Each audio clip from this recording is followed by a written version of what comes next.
YouTube's not working, so. Okay, I think we got it. Okay, we're good to go. So we just read item number 1. Good morning. Call to order the Wastewater Committee meeting for November 9th, 2023. Public participation procedures. During the committee meeting, members of the public who wish to provide public comment will be invited to do so by the committee chair.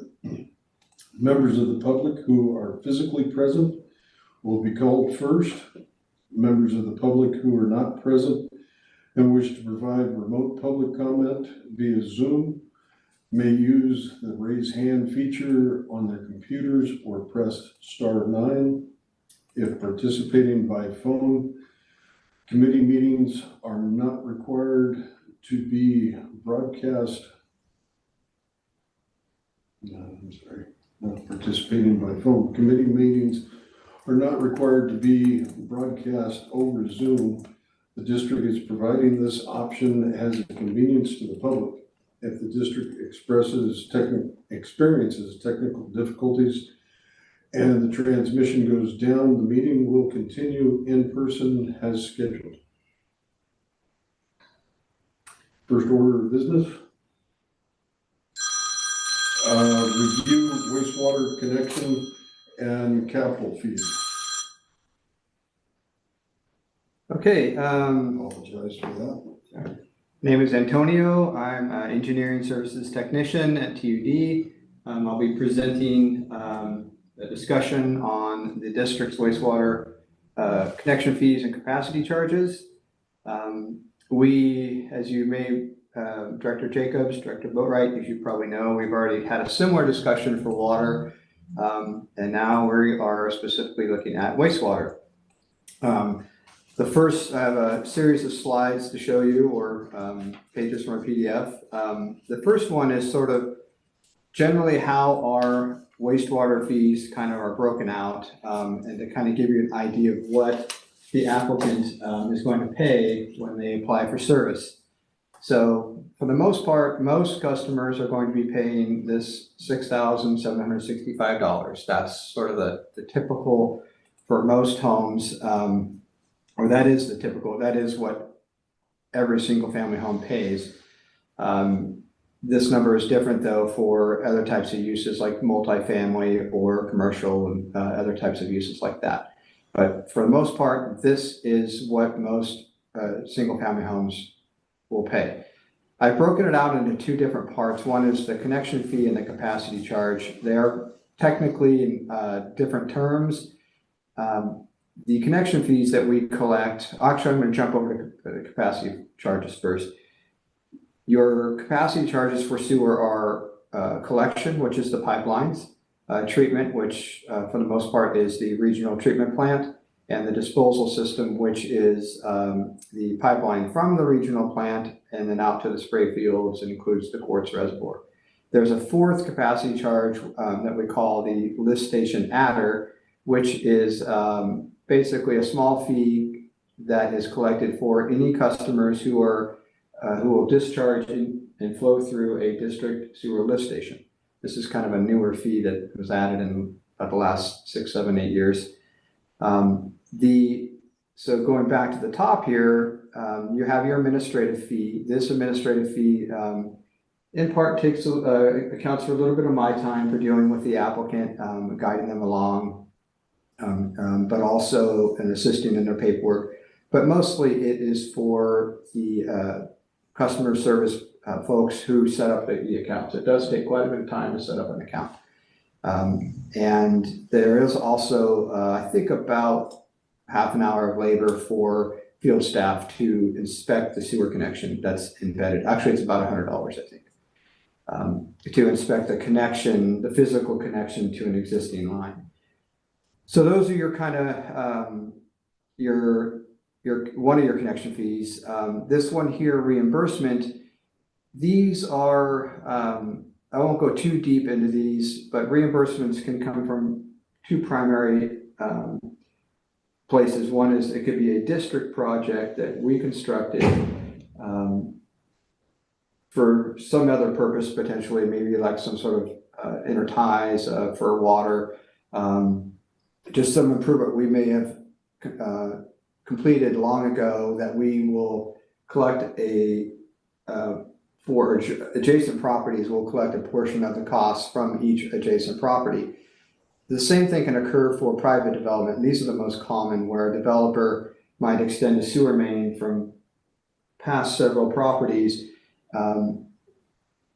Once that project's completed, I will get an accounting of the cost of that main from the developer, and then we will create what's called an area of benefit for the adjoining properties to that main, and we'll take that cost of the main, divide it out based upon everyone's acreage.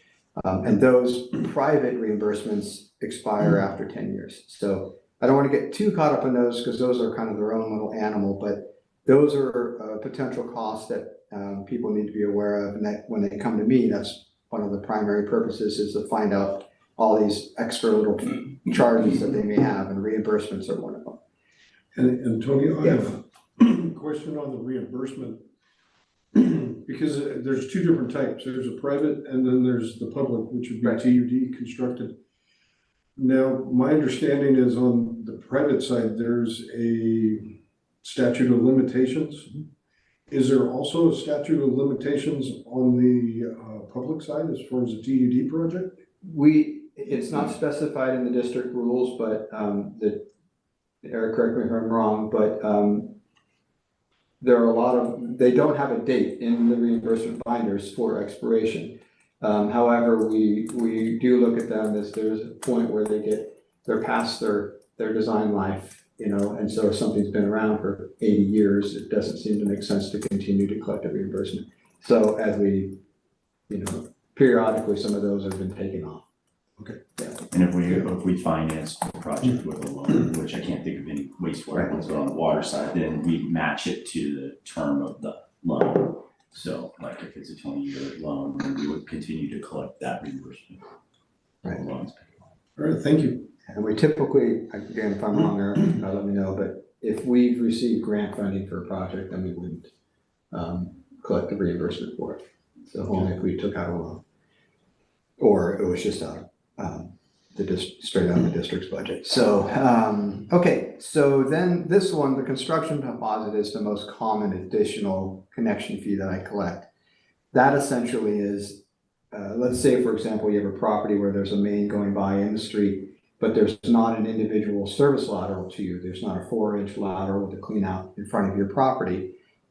Then I would collect a construction deposit. For sewer, they range from $4,000 to $6,500 or so, depending upon the length and the pavement requirements and things like that.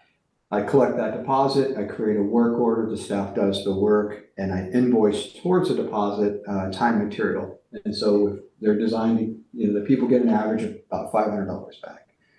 So those three are the typical connection fees that I collect. The reason they're different is that you'll see later on that we're really trying to do here in a capacity charge is to collect the applicant's share of consuming the capacity of the collection system, treatment system, disposal system, and lift station that their project is going to consume. So I won't go through all of these. Well, I guess I'll go through this one here. So you'll see number 4. We're going to get to this in the next slide, I think. These fees, the capacity charges, are adjusted basically for inflation once a year. We start looking at those in June, and the change goes in place on July 1st every fiscal year. I've got a question. Yep. Go ahead. The annual cap of 3.5%, how is that determined, and why do we have it? Well, I think we actually hit the cap for the first time, this last one.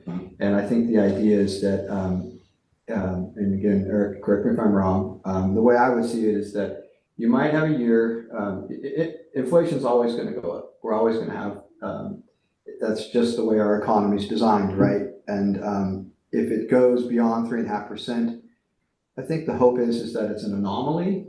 and that we wouldn't want it to affect the applicants, and the future customers. And so we just put the cap in there to kind of even that out and maybe to try and avoid, because once if say it got pretty extreme, then it keeps continuing. So then that 10%, say, if it was a very strange year, that's going to affect all the future increases too. So the idea is that you try to soften the blow, and hope that that was just an anomaly.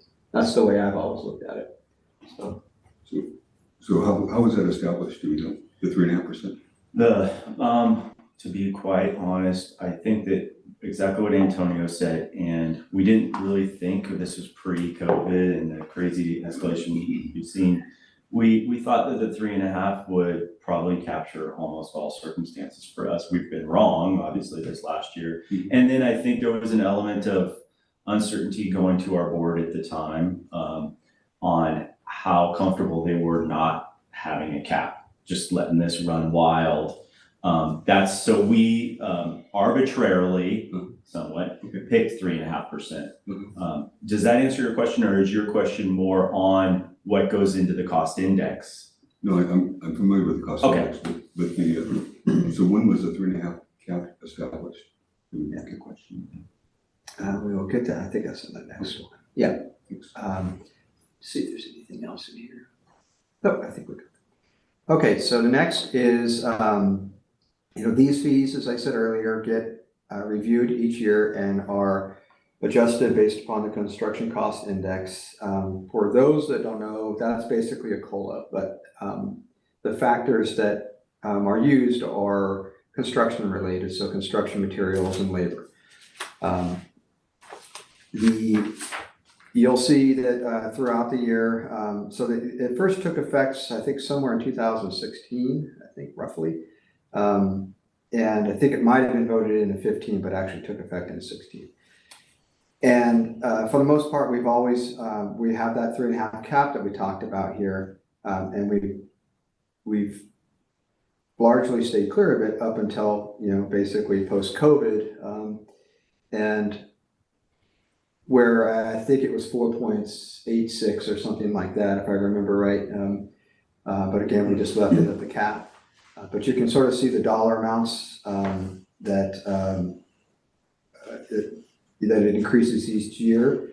One of the things that I appreciate about this method is really two things, is that when we went from the new methodology, which we're going to get into, from the old, we definitely had and we hadn't increased the capacity in quite some time. It was a pretty good jump. And for about a year, I had contractors that would come in pretty surprised. And so I don't have a lot of surprises anymore from the contractors. I always let them know that it's going to go up a little bit. And they just kind of pencil in a 3.5 increase, in their budgets, and they don't have a lot of conflict about it. Whereas before, people were surprised. They had budgets, and when you change something $1,500 or $2,000 or whatever it may be, for a small contractor, it's significant for them, And so I like this for that reason.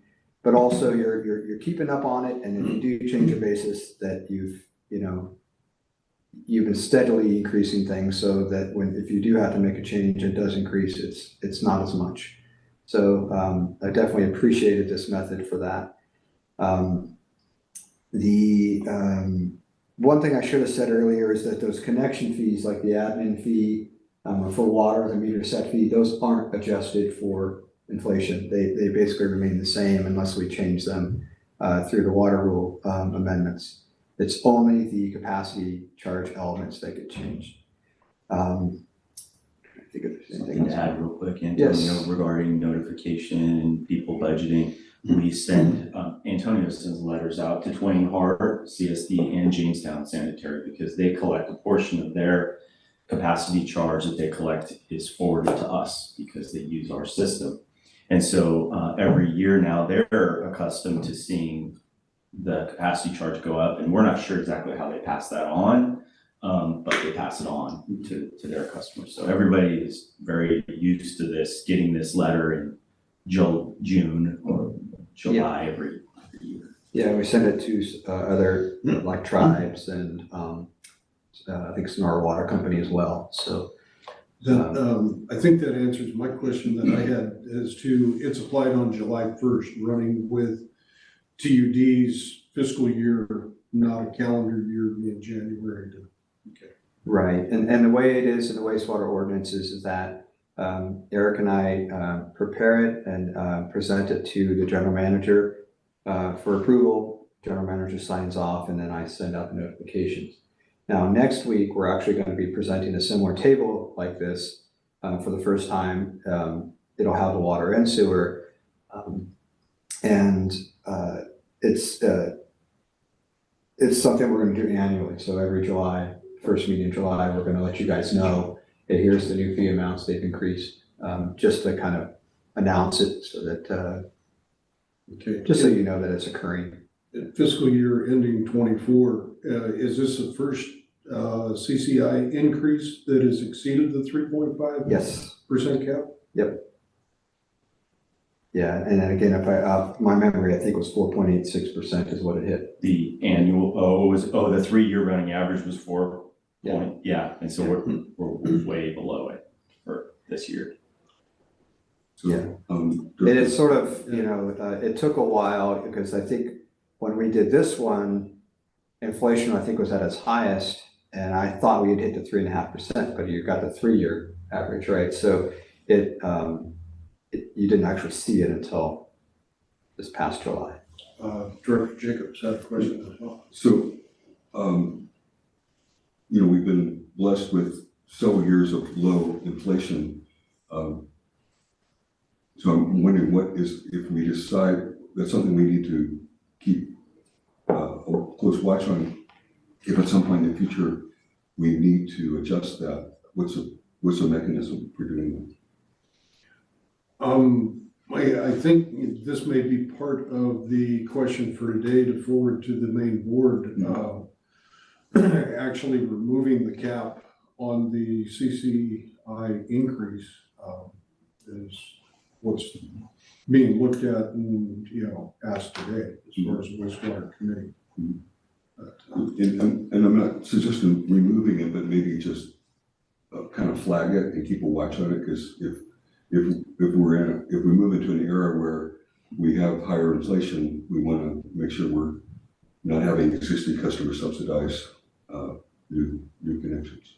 Correct. Well, by totally removing the cap, the CCI increase on an annual basis would follow exactly the CCI if we were to recommend to the full board a additional higher cap, say 4.6%. It could, at some point in time, come to a point where CCI is increasing above that, you know, point. So it's kind of, you know, decide which way you want to look at it. A future increasing the cap, that then, you know, involves the board bringing it back. A decision to remove the cap, the fees just become an automatic increase. I don't know if is there part of the annual financial report would have this involved with it, or? So, you know, we've been handling this administratively, and that's what Antonio's like, the water committee was like, hey, as a board, we would like to be at least notified of what was the increase this year and when does it take effect? So going forward, Dawn was going to program every year an update to the board on this, so that kind of flags it for you. But yeah, I don't think it shows up in the financials that Steve presents to the board, other than you'll see the capacity charge revenue every year as an aggregate number in there. So you should see, based on the number of connections Antonio processes, you should see that number go up. And then to speak to your question procedurally about how it gets changed, this isn't subject to Proposition 218. So the board can take action. My understanding is the board can take action on this whenever it wants to. It agendizes it and you guys could change it whenever, because it isn't subject to any of the notification requirements or the majority protest procedures 218. This is, basically to cover our costs. Now, if our costs per connection were to actually fall below the 600 or 6,462, would the person connecting to the system be reimbursed to a lower? I mean, is this a maximum that we could charge somebody? So we're gonna go through the nexus between that number and how we calculated it. But the short answer is no, because these dollar amounts are all based on some future expenditure of the district to replace the capacity that's consumed. And it's normally not clear when we're gonna incur that expense, which is one of the kind of the nebulous parts of this whole thing. We're shooting at a target that's out there in the future somewhere. So no, we haven't reimbursed them. The only reimbursement I'm aware of, Antonio, tell me if you see it differently, is more on the connection fee. Antonio estimates how much it's gonna cost for that little construction of their service lateral, and he returns to them what we don't use. But that's just pure time and materials. Okay, so that divides it as far as there's the project for the individual connecting to the system versus the future, capacity or rehabilitation of the existing system for that customer. Yeah. Great. All right, so I'm gonna scroll forward. All right, so capacity fees are addressed in, pardon? Capacity charges. Okay, capacity charges. So I use the capacity fee when I talk to people, because instead of getting into connection fee and capacity charge, it's just easier to say fees or capacity fees. And I often do that, so I apologize. There's a legal terminology. And we're about ready to get trip into on it all the time. Yes. Yeah, and if there's any time I should be getting it right, it's right now, but I apologize. So capacity charges and connection fees are addressed in California Government Code, section 66013. Highlighted some of the key areas. So here it's saying that these fees and charges, they basically need to be based on the reasonable cost of these facilities, that the district shouldn't just arbitrarily be setting capacity fees or capacity charges and connection fees. There needs to be a basis that's probably documented, very clear, and fair, right? And so they say the reasonable cost of providing the service. So which we're going to get into here later in the exhibits. Their definition for a capacity charge means a charge for public facilities in existence at the time a charge is imposed, or charges for new public facilities to be acquired or constructed in the future that are proportional benefit to the person or property being charged. So when you say proportional, or when they say proportional benefit, we take that to mean that when you think of a facility, just say the regional plant, there's a certain number of customers that plant can serve, correct? And so very simply put, the way we come up with capacity charges is we look at the facility and we figure out the cost of that facility, whether it's a current one or future one, and divide it by the number of people it can serve. Very, very simple. That's how I explain it to the people at the counter. Eric has much more complicated ways of explaining it that we'll get into. But that's essentially, real basically, how we're coming up with these fees and charges, or the capacity charges. Could you repeat that? Yeah, so basically it's the cost of the facility divided by the number of people it can serve. Again, that's how I explain it to people at the counter. And Antonio, with the capacity fees being broken down as far as collections, treatment, and disposal or reclamations, is it more difficult to determine the benefit of the property being served, or is that all just viewed as equal? It's all, if I understand your question correctly, it's all based upon the ESFR, the equivalent single family residence, which we kind of assumed a gallon per day for water and sewer. And so the current basis is for 160 gallons a day. We might be looking at for winter water use, so basically wastewater use.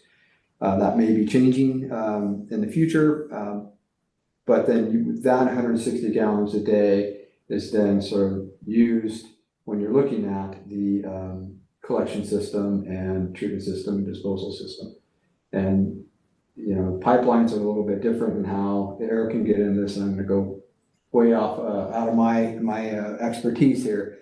But that, we kind of know, right, we said the 64.62 is the cost per single family residence. Well, if your use is a commercial use and it's 5 times that of a single family residence, then you're impacting the treatment plant 5 times as much as a single family home does. So your fees are twice as much. So that's kind of how we do it, is everything is based off single family home and your impact above that. Okay. So. I understand that, but the question, you know, with collections, project in Willow Springs utilizes collections money that was collected in Sonora. Mm-hmm. But it isn't just the overall collection system. Yep. Is rated as a benefit to all individual people. We'll get into that. I think that when we, yeah, there's different methods that people use for the collection capacity. There's different ways of looking at it. And we'll probably get into that, I think, when we, in the next couple slides. Just one further follow-up then. The capacity fees, they are utilized to capital improvement projects? Is that where the fees are actually used? So, yeah, you asked a question just a few minutes ago about the financials and how the board sees some of this. And I didn't completely answer your question because, so this 66013 of the code section, Steve prepares, the finance department prepares an annual report that goes to the board, just did a few board meetings ago, that he has to track all of the capacity charges that are collected because they're only to be used for capacity. They can't be used for operations. And he has to demonstrate that if we collected so much for sewer treatment, that we spend at least that much on sewer treatment. Because if we aren't spending that much, then it looks like we've collected capacity charges for another purpose, or then they need to go into an account that's designated restricted for that purpose. So yeah, these charges have to be used for capacity and tracked very closely. Fortunately, we don't, or unfortunately, we don't have that many connections each year, so that we're not talking millions and millions of dollars. So our capital improvement program always spends more on infrastructure replacement than we need to worry about. I guess, does that make sense? We may collect 300,000 in wastewater capacity fees, but we're spending 2 million a year in bona fide, projects that address capacity. Yeah, and to this page here is I put together when I'm calculating the fees, and this area that I've highlighted in blue here. These are specific accounting codes that the accounting department uses. So when I collect the money, I've collected, this amount for collection and transmission, and it goes to specific places somewhere in the finance, software. So it's being allocated separately and collected separate and accounted for separately. So yeah, so just, they definitely are, and they do the same thing for water.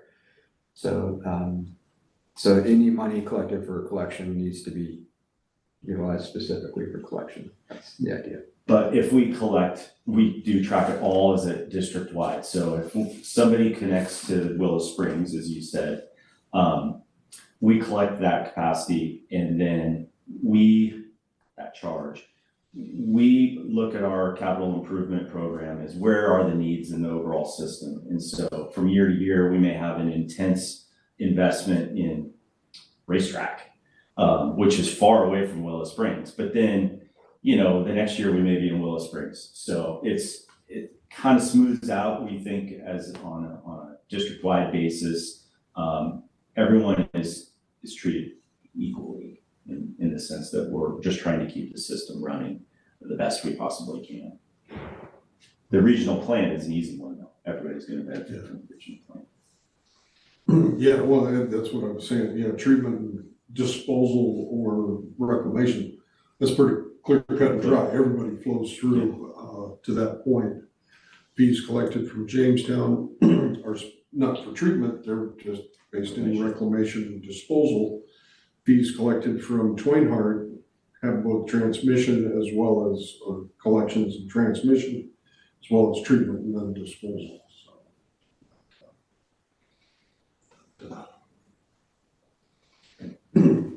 Right. Got a question, kind of a fundamental, the 160 gallons per day, how do we arrive at that? As an ES? Yeah, so there was this, it's been established for a while, and I don't know if I know that 100%. But what I tell, and if I'm wrong here, Eric, let me know, because I wasn't around for that when it was established. But essentially what you're doing is you're going to look at winter water use of certain number of homes, and from that you basically can derive what their domestic internal water use was, which is essentially what their wastewater uses are, and you just average it out. You know, pretty much you certainly well, we've done it in the past. We're looking at almost at the individual account level to make sure we don't have anomalies, vacancies and things like that. But that's just, but I could be wrong. I don't know if there's a different way you did it. Yeah, we took a sample we thought a representative sample of 3-bedroom, 2-bath homes, looked at their winter water use, made some assumptions that there isn't like a lot of irrigation. So that use really reflected what was entering into the collection system. And then we validated it by looking at plant flows and how many ESFRs we believe are connected in the overall system, and seeing, okay, on a big scale, yeah, it's close to 160. We've seen it going down because with water conservation and fixtures and being more efficient in the house and everything, and our water rates go up. So that's something that we would revisit if we updated the capacity charges. We would look at that number again and revise it. How long have we had that number? It's been here since I've been here, so about 10 years. Yeah, that number's been pretty consistent for a number of years. Through 30-year time period, kind of seen that swing, and it was up here pushing capacities and all that. But we have washing machines in the system that are using anywhere from 30 to 40 gallons per load of laundry. Nowadays, a new high efficiency washing machine, it can use as little as 7 gallons to do the same size load of laundry. So you're talking a pretty drastic reduction in, just washing clothes. Low flow shower heads, low flow toilets. There's different ways to go about it and look at that. And in years of time of being in the wastewater department, the biggest driver of driving that number down was actually a water rate increase. You increase what it costs for water, and so, I'm not going to use that much. Regardless of whether it affects their water bill drastically, they suddenly reduce. They'll still use the same amount of water outside, but inside the house, hey, I'm gonna put a bucket in my shower and collect some of this water and throw it out on the lawn or throw it out on a tree I've grown. And that water then does not go into the collection system, and then you can see how that ESFR would then reduce. I got some other personal tangents that I can go off on that subject, but So the ESFR has not been it's been in place for about a decade? Yes, it has, and we've verified that throughout that decade? we've looked at it, it's gone down. I mean, I think it's probably around 130 now. And one way to just kind of imagine it is the state passed new indoor water use regulations, right? That their target is 55 gallons per capita day. So 55 gallons for each person in a household. If you look at the census and what the average occupancy is, let's just say it's 2. I'm making that number up, but 2 people per household, that'll be 110 gallons per day, per household. We're at 160.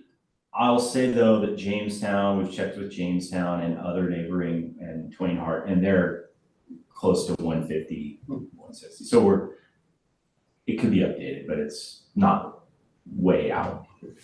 And if the flows are reduced, is there more concentration of waste that needs to be Yes. processed? Well, there's both the concentration by reducing the number of gallons in the collection system. Right. But with a gravity collection system or lift station pump it up to a higher level and then it gravity's down and out, water is a power that drives the collection system. And that's part of what, from a wastewater operator standpoint, you reduce the number of gallons in the collection system, you're increasing my potential for sanitary sewer overflows because there's still the same amount of waste in the stream that is being pushed towards the treatment plant. As it reaches the treatment plant is more of a buffer and can offset to a certain point that concentration flow coming in because it recycles and pushes water back and forth. Water going through treatment will come back up and has a dilution factor of, coming back through.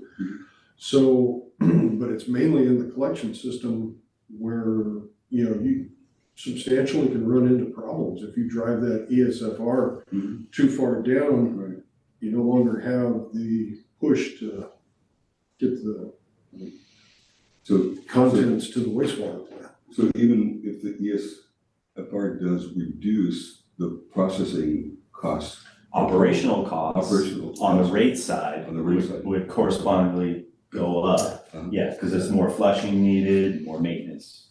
but we're not allowed to use those funds for operation. Correct. Yeah, I'm glad you're making that distinction because it is kind of, sometimes it's difficult. But these fees can be used to change, how that operational cost is incurred. 80-year-old pipe that's in the ground, it's 2-foot clay section joint and it may be kind of, just kind of not perfectly flat and smooth. Maybe that line then gets replaced with a nice straight shot PVC line that has a higher coefficient, for, sliding through. Would be a way that these fees would then be able to affect how operations works, for different project areas. So I've been involved in some plumbing projects where the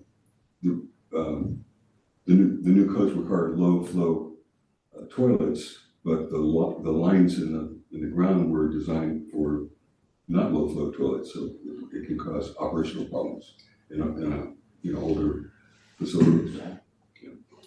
I find myself personally having problems with the low flow fixtures because I'm on a well and my well has a high,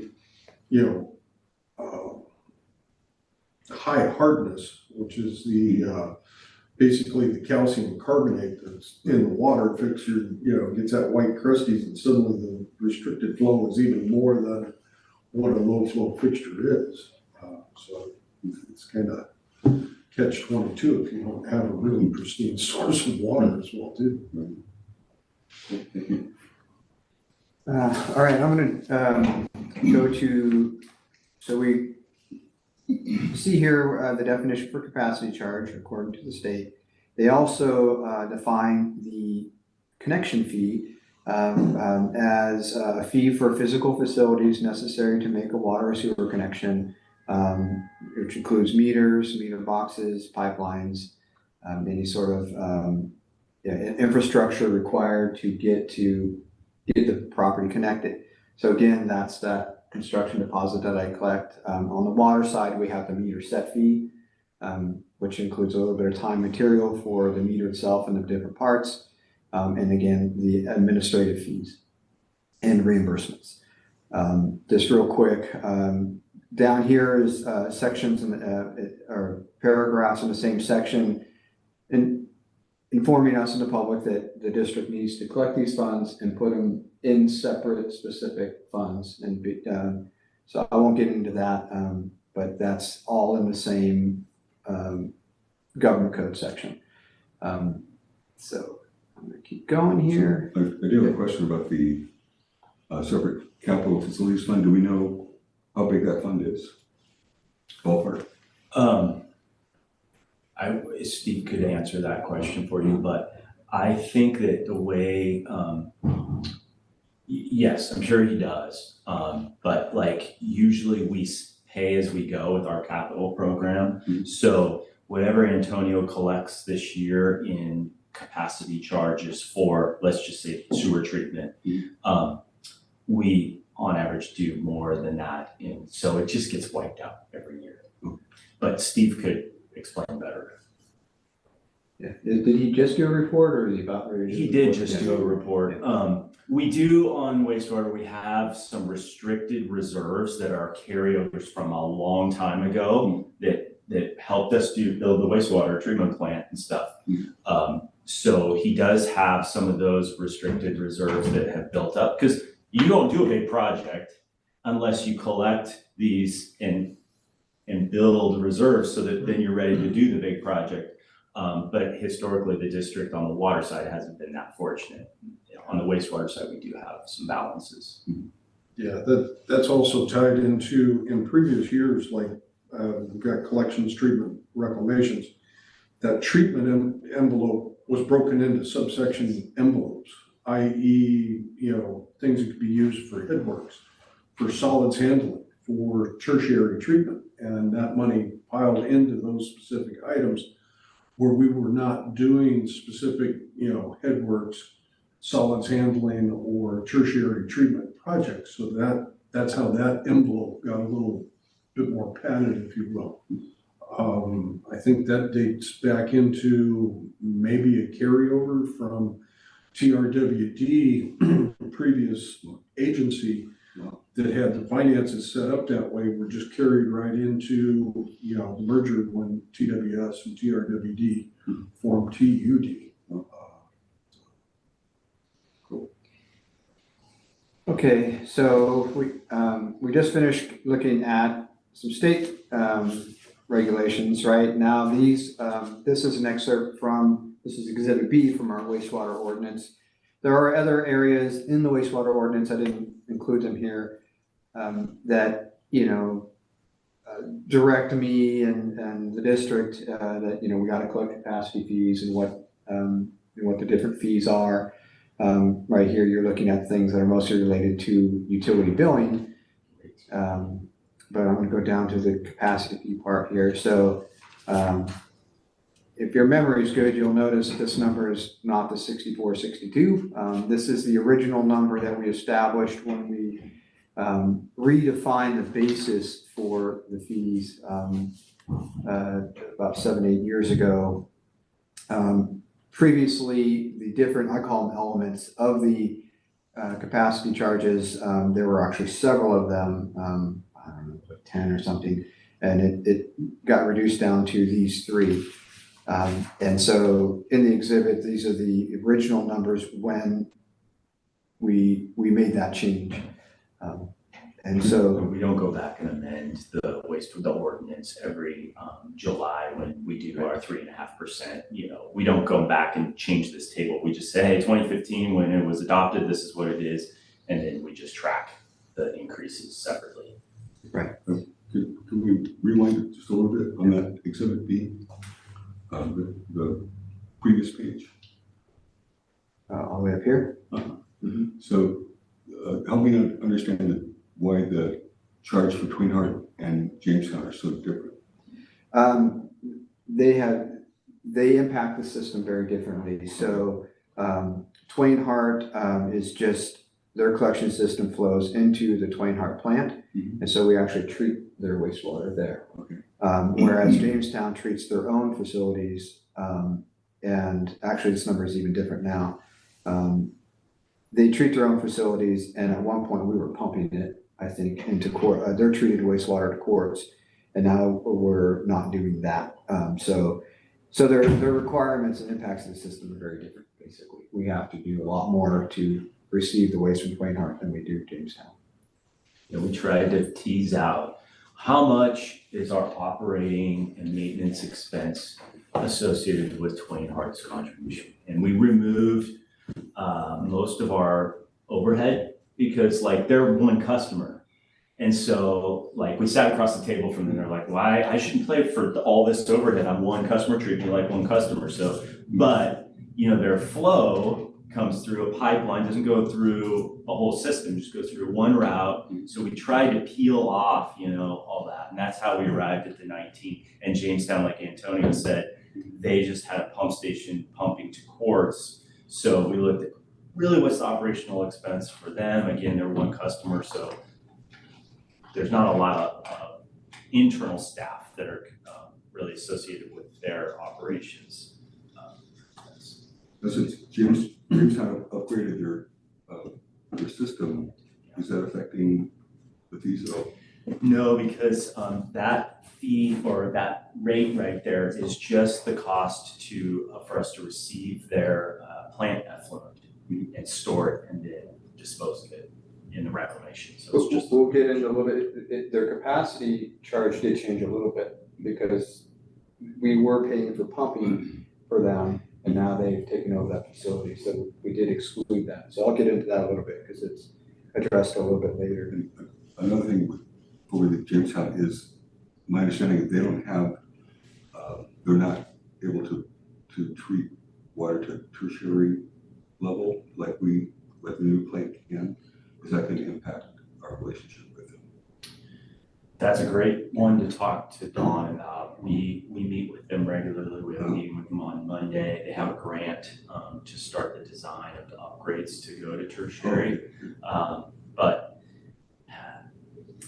it's complex, is the short answer. It could affect our relationship with them, but we don't want to burn any bridges now because we want to work towards a solution and not just, we have a contract, a legal contract that says they need to match our permit requirements. So we could drop a hammer on them once, you know, our plant and our new permit are issued.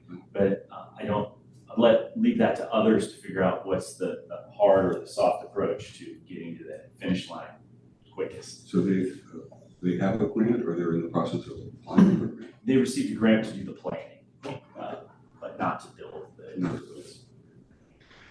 So there's a little bit more to that. There is the political side that, you know, Dawn would be able to answer the questions on where that's at.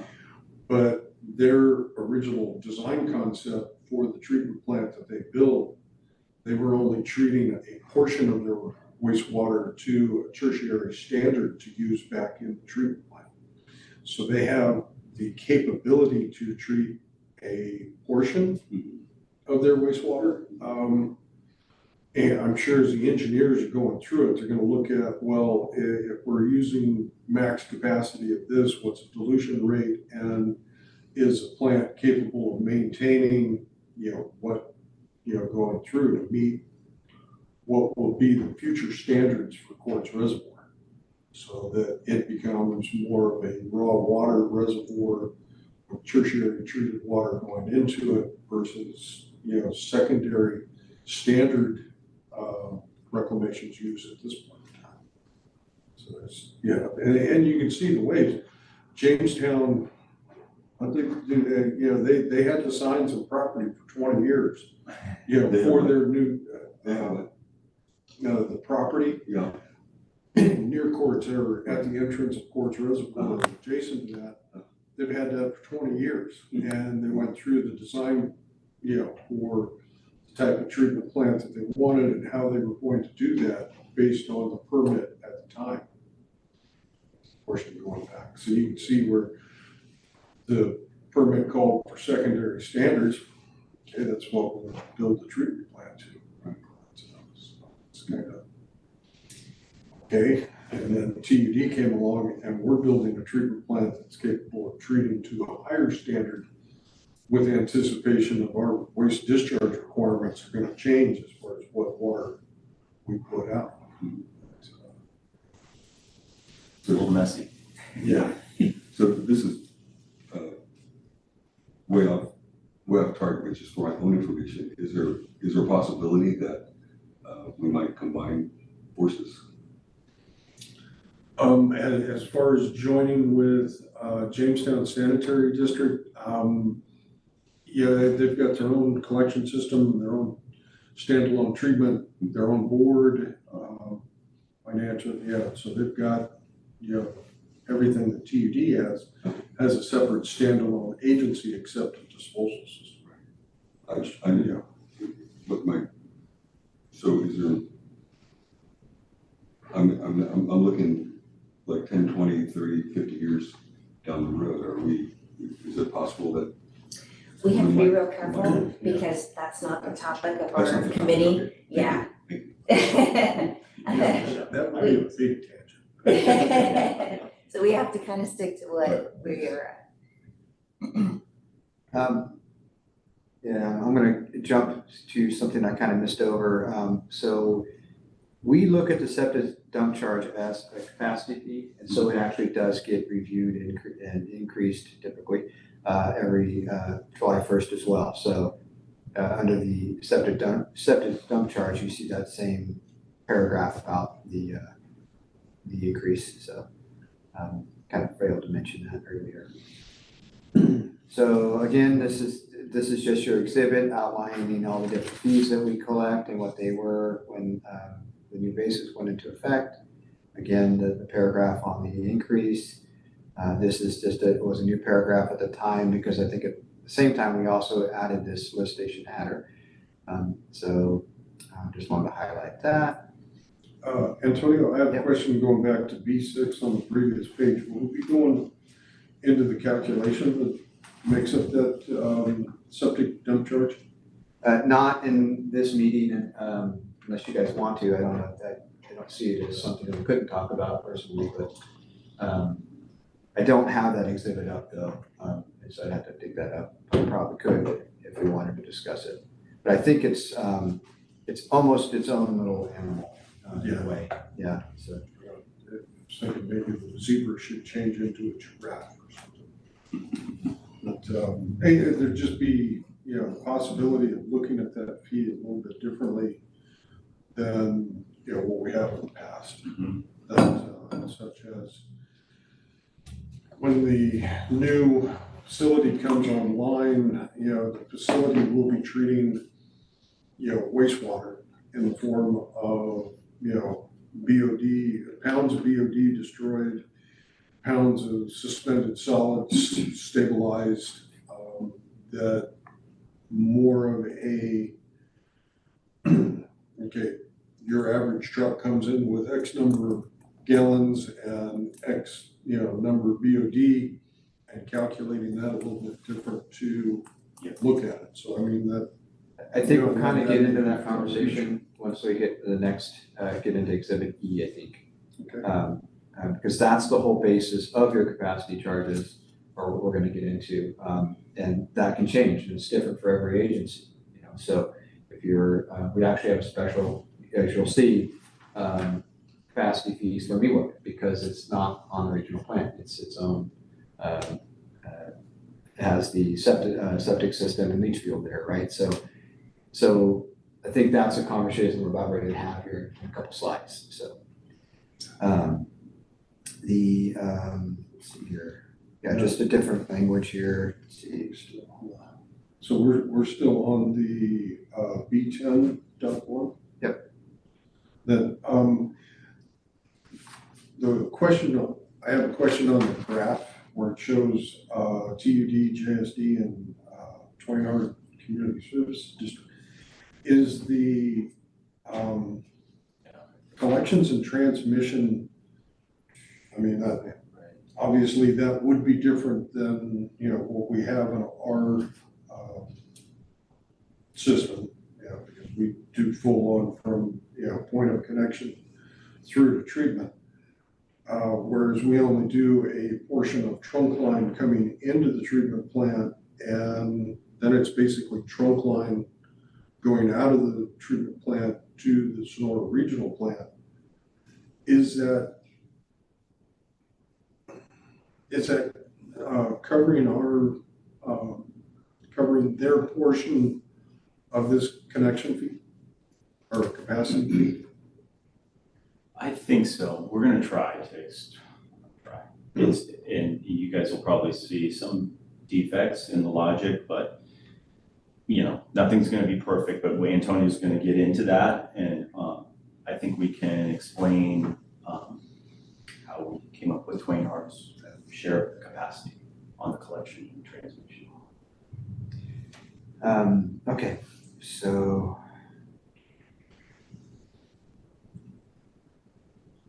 All right, these are just kind of more definitions here. Okay, so here's a separate exhibit in the wastewater ordinance for MIWA.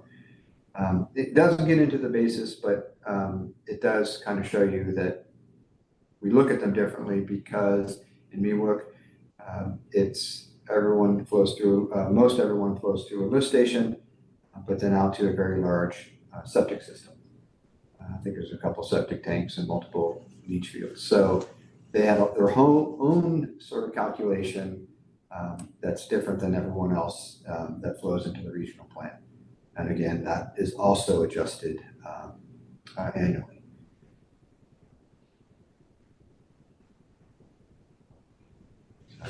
Now, with the MIWA system, do we track what capacity is left in the system? Because the waste discharge requirement for MIWA, years of experience, prior life. One of the main concerns is not to exceed a 20,000 GPD average per month going into the system. Does that put a higher value on that at this point in time, or is that tracked somehow in the?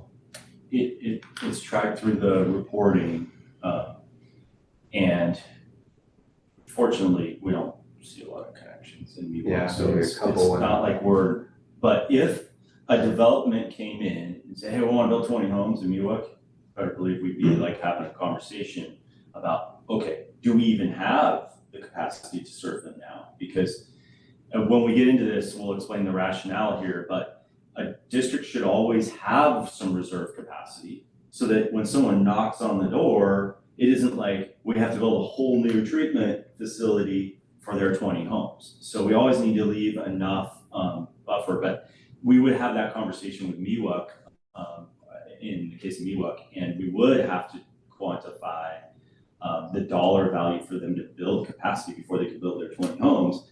And then the developer has an option to either fund that themselves and then deed it to the district, or to pay a capacity fee and we build it.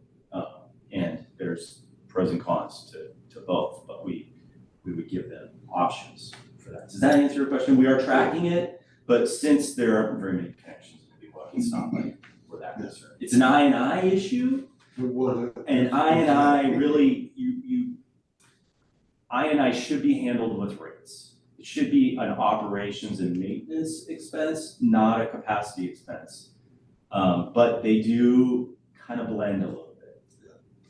Well, there's that side, but the 20,000 GPD is a regulatory limit where it's regulatory restriction for the type of permit that MIWA has.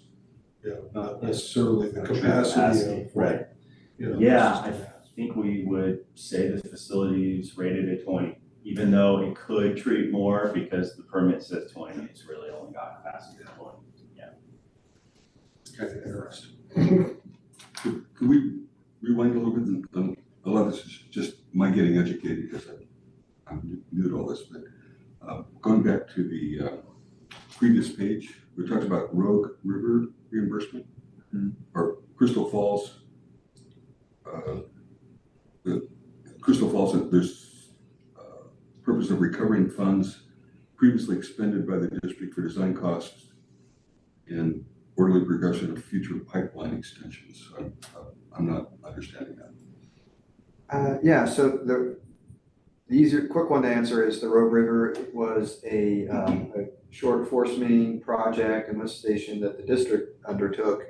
And for maybe about 10 homes, it was literally homes along the court that had septic systems in the Crystal Falls area. The district constructed it, set up the reimbursement of this amount, the 4,400, and then new connections paid that to the district. They've actually collected that one a few times, to be honest, in the past 10 years. Pretty much built out, I think. But that is, again, just a very small project. This one here is what I call the SOMAS design, which is a pre-designed. The what design? SOMAS. SOMAS was a engineering firm. They did a very rudimentary topographic, I wouldn't say rudimentary, they were flown long ago, topographic maps and designed a sewer collection system. Not only plan view, but with profiles and manholes and everything. And that is like a predetermined design for a large area of Crystal Falls and Sonora Meadows. And I looked to that, and I collect this $215 for that plan. And we looked to that plan in order to connect these people. The idea is that someday that whole entire sewer system could be constructed. But as we look at each individual person on a case-by-case basis, we try to utilize that plan to connect them so that someday it gets done. It's Paid the district back for a pre-design. Yeah. We did a master plan and we're like, hey, you're using the previous body of work, so we're trying to recover. It's $215 a lot.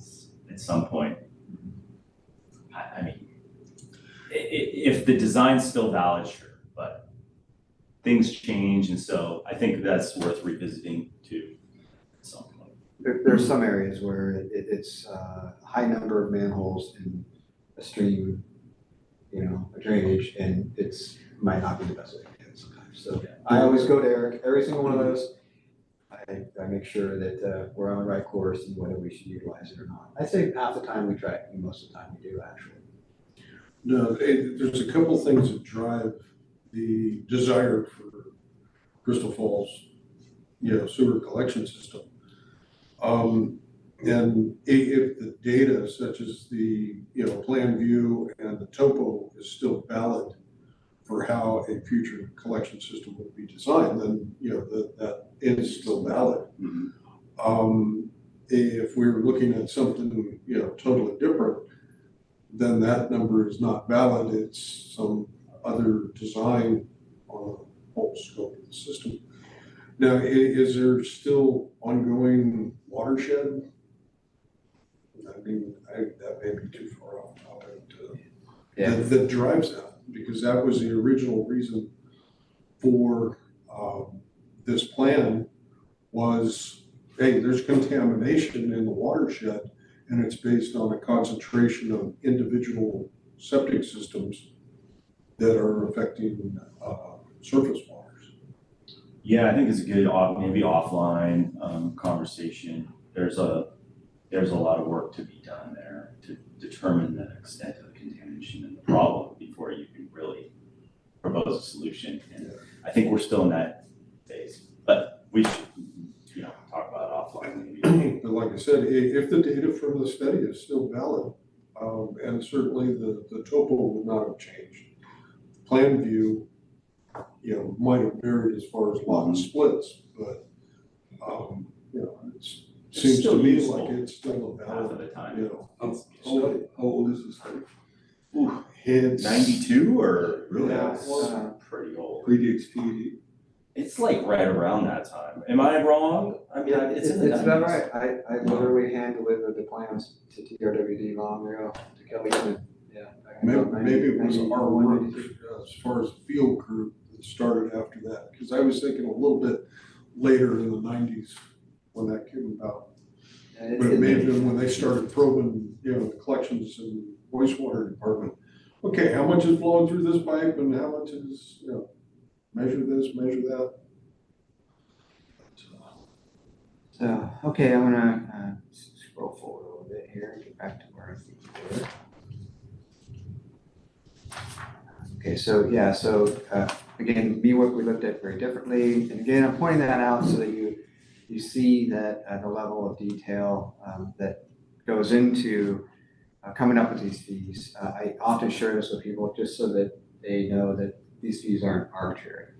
And then I'm going to quickly go over these real quick, and then probably let Eric take the wheel on these next few exhibits. Again, you have the collection element, and this one I think was just one page, which if you want to get into detail, Eric's your guy. The treatment one's a couple pages, and then your disposal, which is the spray fields and courts. I think it's also a couple pages, and then the last one would be the lift station. I think, yeah, I don't have the septic one on there. So I'm going to go back up to the beginning, and Eric, do you want to kind of go over these? I don't want to take up more time than you guys want, but we're here as long as you want to go over these, other than to say a couple like key sort of big picture things. Like when Steve talks about our finance policy, this is an analogy. It's safety, liquidity, and income in those order and priority. And when we look at capacity fees, we really look at trying to keep it simple, defensible, and equitable. And there's maybe not in that priority, equitable probably is number one, but you can do this, there's best practices, but every agency is different. So we can make this super complicated. Like, and I think, David, you were maybe alluding to this, for capacity in the collection system, you could establish zones. Well, the far bookend, right? The far bookend would be somebody comes in and talks to Antonio and they live in Willow Springs. And Antonio measures the number of miles of pipeline that their 160 gallons has to flow through of pipeline to get to the treatment plant. And there's a sort of like a charge per mile. Like that is a really tedious, onerous way to do it. But one could say that's the most equitable way. We don't take that approach here, partly because it would just be a nightmare to track all that. So what we've done is tried to come up with what is kind of a characteristic, typical pipeline and the cost of that pipeline per customer, and back calculated based on the current construction costs at the time, and then we index them upwards. So the other key concept here is, and we talked about it a little bit earlier, and this is another analogy, maybe poor, but I think of the school has a school bus and they drive a route every day and they pick up kids. And I've never heard of a situation where the school bus rolls up to the bus stop, and they open the doors and the bus is completely full and there's no seat for the kid, right? So our district has to have a couple empty seats of capacity so that when someone comes in, they aren't funding the purchase of a whole new school bus. Like, so this is an exercise in master planning, capital planning, looking out in the future, and trying to assign a value in today's dollars for the capacity. Because what we built at the regional sewer treatment plant in 1978, it cost, I don't know, it was, you might know, David, let's just say it was $10 million to build that whole facility. If we valued the capacity at that basis, we'd be under collecting grossly for all new capacity. So this is really trying to look forward and collect the right amount for some future day when we have to build that capacity at scale for customers in the future. Hopefully that makes sense. So we can go through, I can go through kind of briefly, and then if you want to dive into the details. What we did here was we took our entire pipeline inventory. We have 695,000 feet of say 150 miles. I didn't do the math right there, but it's something like that. And then we have a weighting factor, and that weighting factor is basically, I'd have to go through, but I think it's related to the diameter inches, so what we're trying to do in essence here is you can see on this size distribution, 50% of our pipeline inventory is a 6-inch pipe. So that's our most typical size by far. But if you look at installation cost per diameter inch, and then you add all that up and you divide, essentially you're getting a weighted average diameter, right? Antonio, can I use your, yeah, it's too hard. So we're getting this weighted average diameter right here. This is our characteristic diameter for our system based on the size distribution and the footage of the pipe.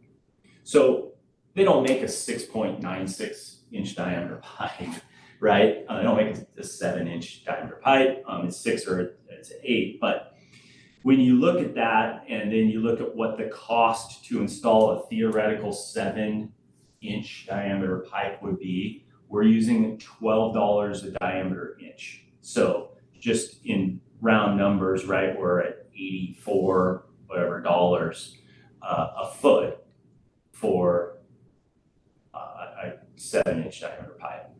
We have a collection system capacity.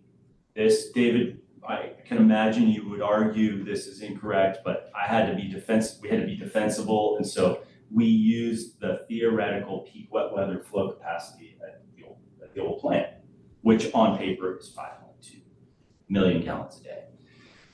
So what we do is we find that a 7-inch sewer line can usually, industry standard is you have to leave a little extra capacity in there for storm flows and other things. And we used a slope. We had to assume a slope, which we really used a flat slope because there are sections of our collection system that are really flat. And so that's really the limiting factor on the pipe capacity.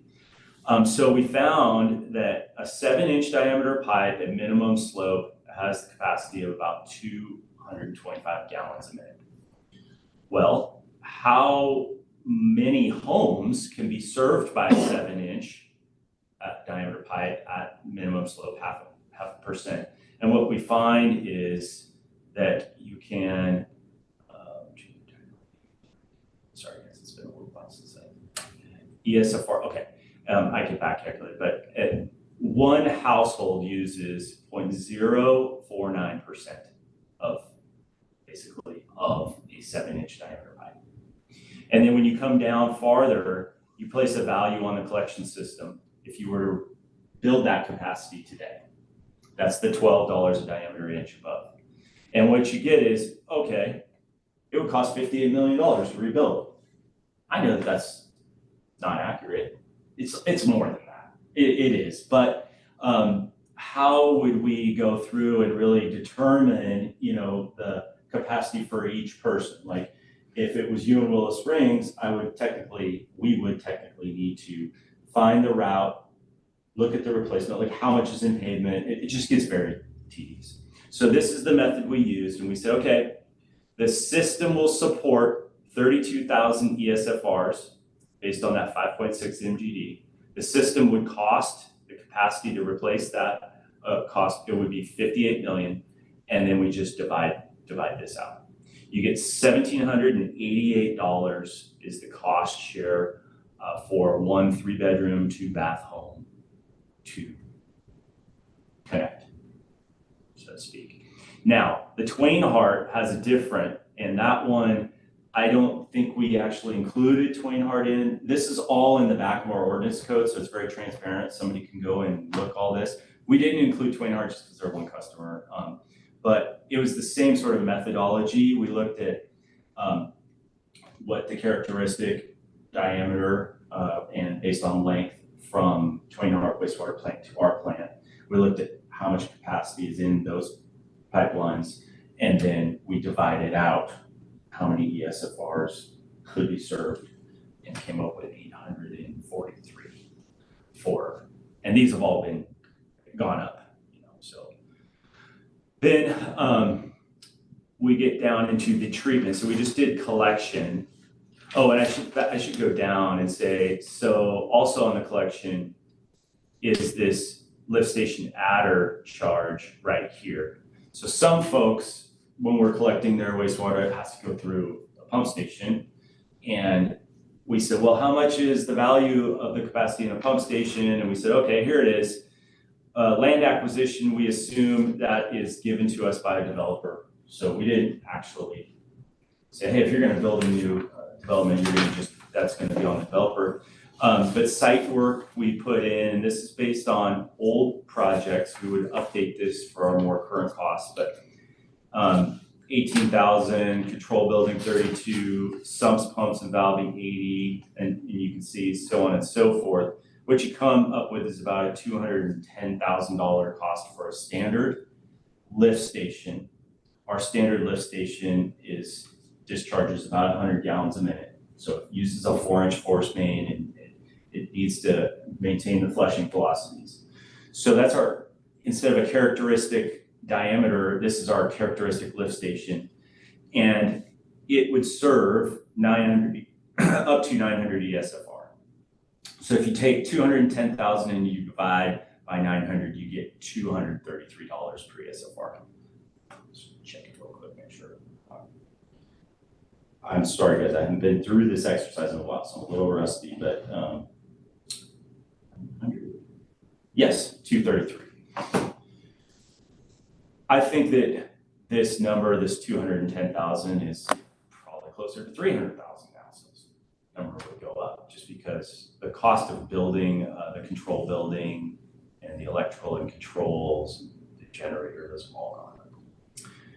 But we only add that, Antonio adds that to the capacity charge for new connections that flow through a lift station. So he looks at the path of travel to our treatment plant and says, oh, they go through 2 pump stations. Like in Columbia, they could go through Gold Springs. They could go through Parrots Ferry. They could go, so. Yeah, actually, I went to 2. So they would charge this 233 times 2 because they go through 2 pump stations. multiple different, lift stations out there, but they all have one common lift station as far as Parrots Ferry. And then there's a very limited connection beyond Parrots Ferry directly to the force main. Yeah. So when we rebuild a lift station or replace a lift station, how do we capture that cost? Well, so if we are just replacing a current lift station because it's old, which is normally what we're doing, then that is funded mostly through our rates. And so we still just charge this capacity fee for everyone.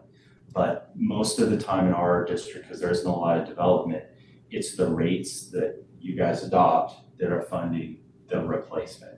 And we only upsize the lift station for capacity. If we look at the watershed or the sewer shed area and we go, oh, wow, there could be a lot more someday, then we may set it up so that the pumps could be switched out when more flow comes in. And that cost we aren't tracking, it's just we do that on a case by case. But in that case, we're using usage fees to finance capital improvements. Yeah, and so one would argue we aren't really increasing capacity most of the time. We're just replacing a wear item, and the lift station is so rates are what we use for that. And that's totally legal too. The rates fund capital as well as the capacity charges fund capital too. Yeah, because just one lift station replacement is, $300,000. That 233 would be ate up for, a decade of, connection fees. So the combination of both this collected fee plus, rate fees that are funding capital improvement funds a lift station replacement. New development, they're on the hook for, The actual cost. development of that and potentially off-site development as well too, as far as expansion and to increase capacity.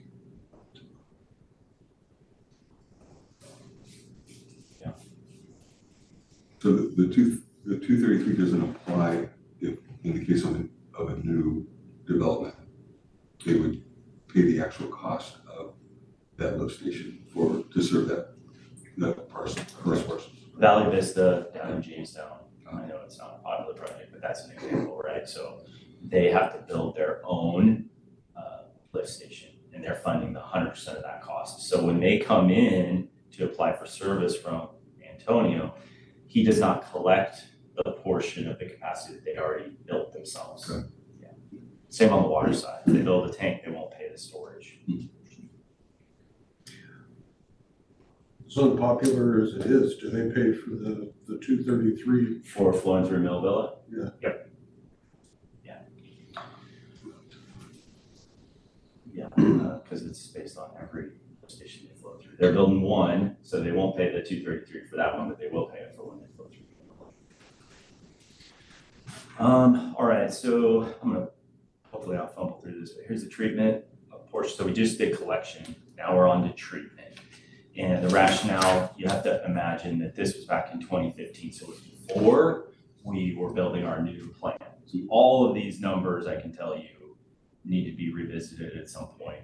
Once we complete the wastewater plant, we have to tabulate all the numbers that it cost us to build that capacity, and we come back through and redo these. But so what we did was we said, all right, the number of our current plant, which is soon to be our old plant, is rated at 2.6 MGD average dry weather flow, purely based on the 160 per day. That would service 17,400 ESFRs. I'm sorry, I'm not following you. I'm sorry. Where Yeah. So I'm right here. On exhibit F. Okay. I'm on exhibit F, treatment. Page 20. Okay, I see. Okay, cool. Yeah, so I'm right here. I guess I don't have a pointer. Sorry, guys. I just have this thing. But so first thing we did was we said, how many ESFRs can the treatment plant serve? If you just base it purely on the permitted average dry weather flow, 2.6 million gallons a day, and then you divide out each ESFR is 160 gallons per day, you come up with 17,400 ESFRs. It's just based on hydraulics. Then we say, well, how many are we already serving? So 9,488, that's Twain Hart CSD plus TUD. And this, David will recognize, back in the day, we were like at 1.4. This was, years ago, that's what he was talking about. We've seen our flows go down, but we were at 1.41 million gallons per day, which is about 55%. So we're just talking flow rate. We were using up 55% of the treatment plant capacity. So we can't charge to replace that. That's already been collected for in old capacity fees. But there's 45% left that we need to make sure we're recovering the cost for that 45%. So then we come down here and we say, okay, we did a study back in 2014 or so, and it was a grant-funded study, and it was the Small Community Wastewater Grant, 2D Regional Wastewater and Disposal System Feasibility Report, and that was done by an outside consultant, and they give us these dollar amounts right here. So 27 million was what, at that time, they said to replace the treatment plant and to add nitrogen removal. Well, our current plant is 37, so it's already, this was back in 2015. And so of the 27 million, if you parse it out or prorate it out, the 45% right here, this 45%, translates to 12 million. So we need to collect $12 million from new connections to pay for the capacity they use. That's might get really boring, guys. And with the 37, it's 22 million. And now it's, did you just do that math? Well, I just added 10 million. Gotcha, okay. Well, it's not gonna be exactly. It's not exact, but yeah, your math is, I follow you. Yeah. And then we said, okay, we need to collect 12 million, and that corresponds to 45%. And how many ESFRs is that? Well, it's 7,916 ESFRs are encapsulated in that 45%. So the cost per ESFR is 1,584. And that's basically how we connected that. We did some breakdowns here for septage. I would like to just set that aside because it's really confusing with septage, because really what septage fee is a blend of rates and capacity charges, because when somebody dumps at the septage facility, you've got to collect enough to cover your O&M, which is a rate, and you have to collect enough to replace the capacity and replace the facility. So there's kind of like capital recovery and rates mixed in there, and it gets, but we should talk about that, at some point. And then another aspect of the treatment process was the biosolids digestion, and we knew, David knew at the time, we needed another digester. This is what we were believing. And we were pretty much at capacity already, so there was no excess capacity, and the full cost of this new digester was 100% on backs of new customers, new connections to the district. And that cost is shown down here, a third digester. This came from Stantec with the financing charge. It was 3.5 million. And of that 3.5 million, it would again serve 7,900 ESFRs. So if you do the math here, you take 3 million divided by 7,916, you need to collect $453 per ESFR. And we know that that's like on that day, you would need to collect 453 because that's what the project cost was on that day. But not all 7,900 connections are going to come in and apply for service on one time. So that's why it's really important to have that 3.5% cost escalation to keep up with the current cost of construction. Because that $3.5 million number is going to go up a lot. And so the capacity charge should go up a lot. So then you add the two together, the treatment plant and the digestion, and you come up with $2,037 per ESFR for treatment. And then on the last component is disposal. And in this case, this is Exhibit G. We looked at how many. Do you have the power cord for this, Antonio, before it dies on me? Sorry, I know Ron is watching. I'm about it to go blank. Director Burber, can we take a 5-minute? Sure. Dave Murphy, let's go for it. So, we'll come back at 10:35. Perfect. Short recess. Well, Eric deals with technical difficulties. Yeah. Before we get the black screen. Yeah.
You're unmuted, so you're back on. All right, wastewater committee reconvening, just a little earlier. We can go ahead and, probably close enough, 10:35. All right, well, picking up where we left off, it was Exhibit G. This is the last component of the capacity charges. It's related to disposal. Disposal is, in simple terms, it's taking the plant effluent, storing it through the wet season, and then irrigating. That's our disposal method, is irrigation. Some agencies discharge into a creek or, and then it's a different. But for us, our focus is having enough storage capacity to hold it in between, during the off season, and then having enough land and sprinklers to empty the reservoir again before the next rainy season. So we looked at, on the top here, our current reclamation system, what its capacity was. And that was based on quartz reservoir and how many acres of land we had. And we found that, wow, we were at about 83% of capacity of the system. So bear in mind, we were just talking about treatment, right? We're at 55% of the capacity was consumed. Our reclamation's at 83%. So that, this is back in 2015. So we've done some projects since then. But anyway, so then we said, all right, how many ESFRs would that whole system serve? It would serve 12,490. I know it's say 12,000. The share that would be associated with future is 2,000, so we have capacity for 2,000 more connections. And that corresponds with an acre foot of storage that we would need to have to provide that service for them. And so here's a couple of projects that the district has already incurred expenses on at the time. And the first one was to install the floating pump. At the time, we thought we would be able to tap 150 acre feet. That number's a little lower now, but the cost of that project was 1.5. I'm right here, sorry guys. Cost of the project was 1.58 million. And so the share that we would need to collect to reimburse our expense for future is 17%, or 268,000. So we need to collect 268,000 out of the 2,000 new connections. And so you can kind of do actually in this case, and then the Betty West land purchase, I'm sorry. So then we also looked at Betty West. That's 140 acres that we purchased for building a new storage reservoir. And the reservoir capacity was going to be 650 acre feet. So when you add the 650 acre feet plus the reserve pool project, you get that you could serve 7,000 new ESFRs. Now there's a glaring omission here and a deficiency here, I'll be honest with you. This Betty West Ranch land purchase, it shouldn't just say land, it should say build the reservoir. Like, what's the actual cost to build the reservoir? We didn't include that and didn't know what the cost would be, but I think if you really wanted to capture the cost of building the reservoir, you need to know that. And so this number is lower than I think it should be, but so. Excuse me, on that point, do we know ballpark what that's gonna be? I think we have a ballpark now. I can't right off the top of my head, but I think we do have a way to figure that out because we did some studies on another site and similar size. And so I think we can get kind of close. Should we be capturing that? I think we should, but I think now that we're going to tertiary, we want to revisit all this for the new plant and how we're going to dispose of wastewater and then redo some of the calculations on the reserve pool. And I think there's a reason to update that all. So at what point do we update? I think that's up to the board. What we've been saying, staff's been saying, let's wait until after the new treatment plant's online and we get some operational, the operation's separate, but we close the books on the new treatment plant project, and then we really engage on the septage and the capacity charges. As far as the overall costs and stuff, and I don't remember the exact numbers, but like, the reserve pool and the Gardella spray field expansion, that was about $17,000, a little more than that, per acre foot that we gained in capacities. The construction of the actual Betty West, reservoir, it was somewhere between 100 and 200,000 per acre foot. Full, design, build, finish project. That so in the years since, the Betty West project has kind of a back burner, a further back burner, and kind of we have the land, and the land wouldn't go anywhere. We still have facilities that are in close proximity to that land, but it's a very costly project to actually construct, design and construct that reservoir. And operationally, there's some excellent things that you can do with the, if that piece of infrastructure existed, the operational, energize for the reclamation system, it can change dramatically. Actually opens up different directions that the reclamation water could go and things like that. But biggest anchor is, it's a very expensive project to, gain that. So it's a matter of plotting time. Total capacity of Quartz Reservoir, does that actually match our entire wet season at this point in time for the design flow of the? It's definitely the subject for another meeting, because the storage capacity assumes that we empty it every year, and if you don't empty it, then you can't claim that you have that capacity. So on a year like we just had, the reservoir didn't empty, and so there's a lot of things to talk about on that. But this was the rationale, and we have this much capacity, it would serve this many future equivalent single-family residences, and that's their charge ended up being $213 per household. So just to rewind, just to check my understanding, so the Quartz Reservoir is that the first table, 1367 acre feet? I'm sorry. Or Okay. 16 Well, it actually has 1616. acre feet, so Yeah. that's quartz. Yeah. And then reserve pool is 150 and Betty West is 650. 650.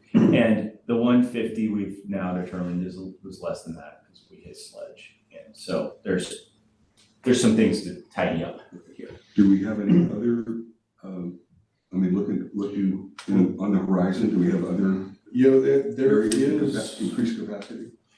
There is a capacity beyond the 1616 in Quartz Reservoir. Mhm. And that exists in a regulatory restriction on the max level of Quartz Reservoir. Quartz Reservoir was designed and capable of handling above that number. Okay. But the state, I won't say arbitrarily, I would hope that they put some science behind it, actually did a regulatory restriction on the max level of Quartz Reservoir. Right. Taking away nearly 2 to 2.5 feet of capacity of the entire highest surface acreage of the reservoir.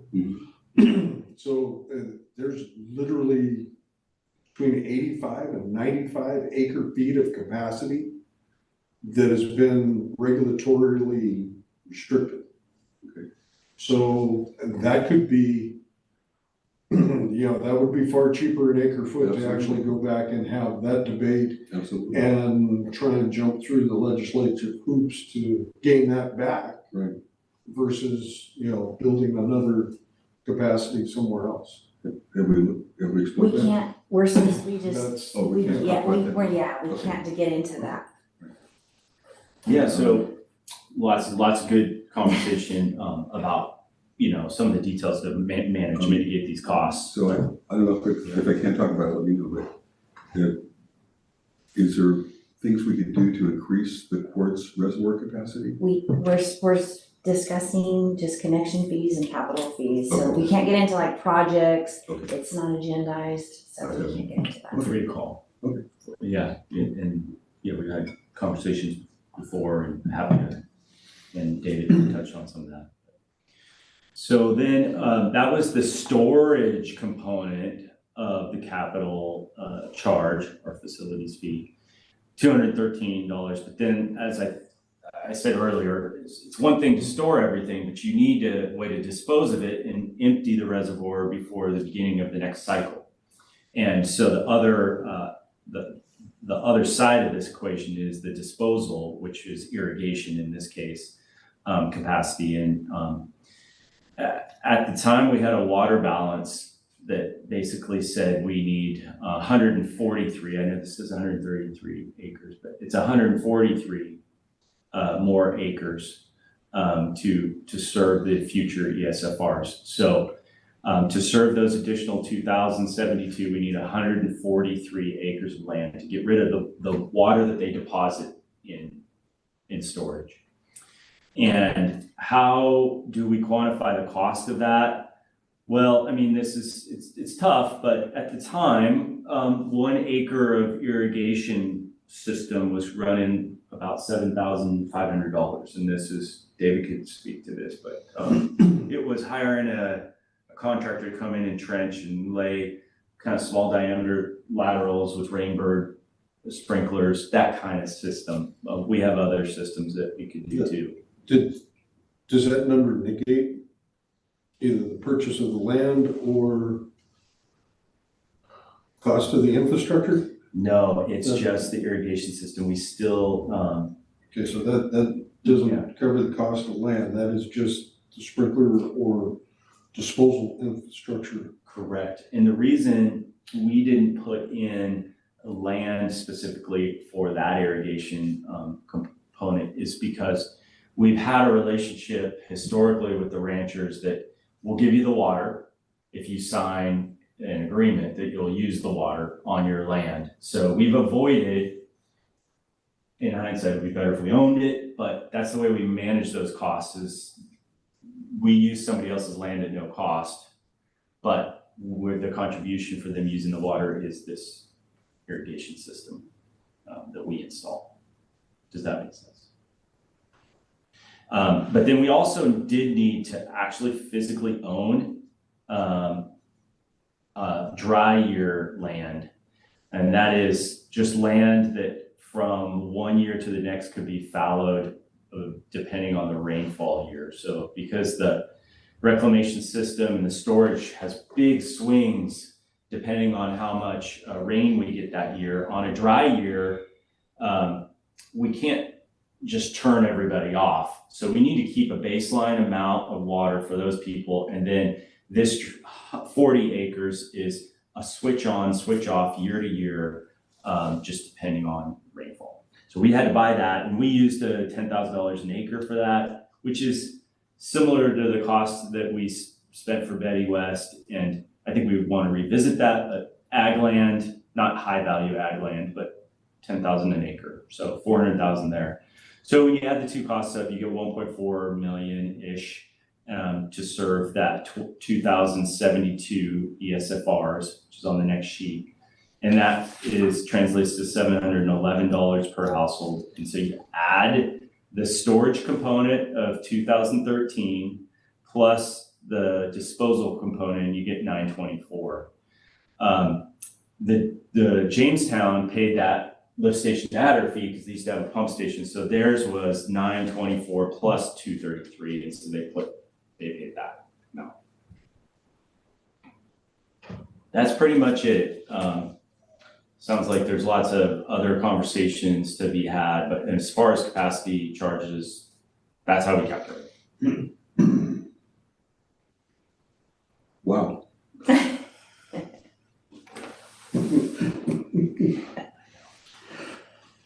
I don't think anybody really looks at this stuff Okay, in the so back of the Glenn, you ordinance. read through the paperwork, then we explained the paperwork.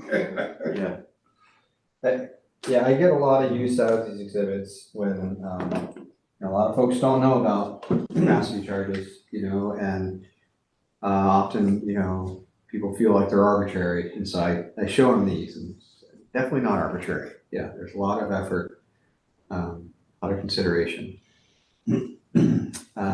Okay, so I'm gonna keep rolling forward here. So now I'm gonna get into, we know there's 3 primary capacity charges for sewer for the collection, treatment and storage, and the lift station adder. And that there's fees associated with each of those. When now I'm gonna get into the part that the customer sees as more of the, when a customer approaches the counter and tells me about their project, I need to calculate the fees, right? And so this demand factor table, which is at the back of our wastewater ordinance, was fairly, I don't know, about the same time we did the fees, so it's probably 6, 7, 8 years old now. We reviewed a variety of uses, the consumption of a variety of uses out of our existing customers. Obviously residential properties, we looked at apartments, we even looked at senior-only apartments, compared them, definitely saw a difference in their winter water usage. big picture, just real quick. Yep. So we went through the calculation for 1 ESFR. That's what 1 ESFR, so Antonio's gonna show you how we calculate how many ESFRs. So we know what 1 ESFR calculates, so he's going through it. Sorry, I just want, if it was lost. Yeah, this one here, this is what everything is based on going forward, is this 3-bedroom home, right? Which is the 1 ESFR, the equivalent single family residence, which we currently are saying is 160 gallons per day. And so all these classifications have a demand factor, which is basically a number that I use to multiply by the fee amount. And so the one of the most common ones I'll use, say, is, let's just go to a restaurant, for example. Again, we looked at all these, their consumption histories, a variety of establishments come up with an average gallon per day for these uses. In the case of restaurants, we use the number of seats because it's not square footage, not the waiting area or the number of cooks or anything like that. The seating area is the thing that really kind of determines the overall impact of the system. It seemed like to make the most sense. So if you multiply this by the number of seats, you'll get a certain, whatever number, maybe it's 2.3. You'll multiply 2.3 by the capacity fees or capacity charges. And that will be what the person pays. You do the same thing for water. And so these numbers are fairly recent. You could come up with, if you multiply 0.09 by 160, you'd come up with I think it's like 14.4 or something, a gallon per seat that we are expecting restaurants to impact the system. So this is essentially what I am using to create the fees for anything other than a single family home.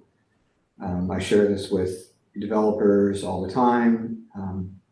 It also is used for setting sewer billing rates as well. Question? Yep. So we develop these in-house based on our customer base? Correct. So there was a list that looked a bit different than this that had been with the district and probably unchanged for a very long time.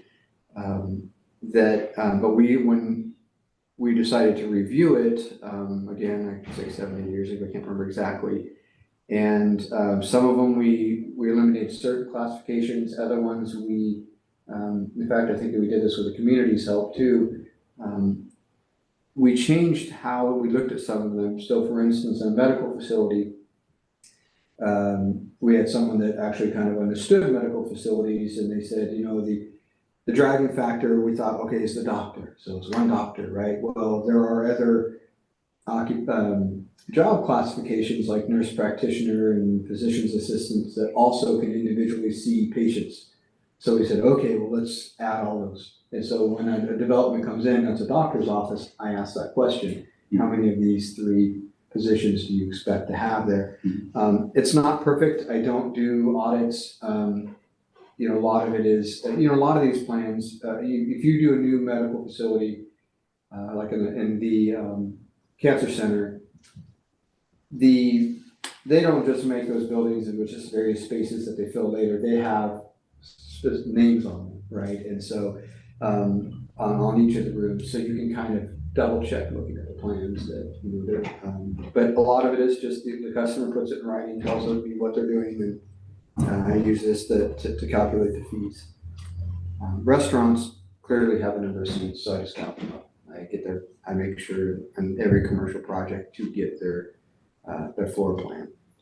Yeah, and like we polled our customer base. So Antonio said, okay, like, I don't know, hotels, like we took maybe 4 hotels in the area, not the fanciest, not the biggest, not the smallest. And then we looked at their winter water use and how many rooms they had. And that's how we came up with these numbers for each classification.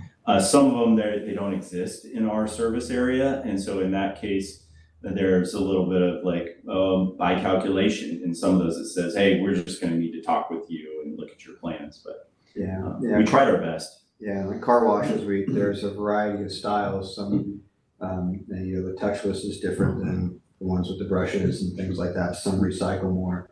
So again, something like that, a lot of engineering has gone into that design. It's probably a package system. I often will talk to, the engineer for that or the manufacturer or whatever. There's usually some submittals required.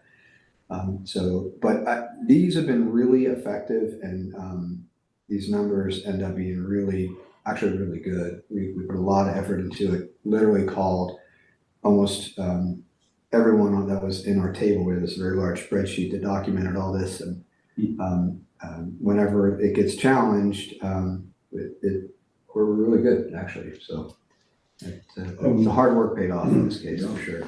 It seems to be an anomaly in the actual single-family residence, the residential section.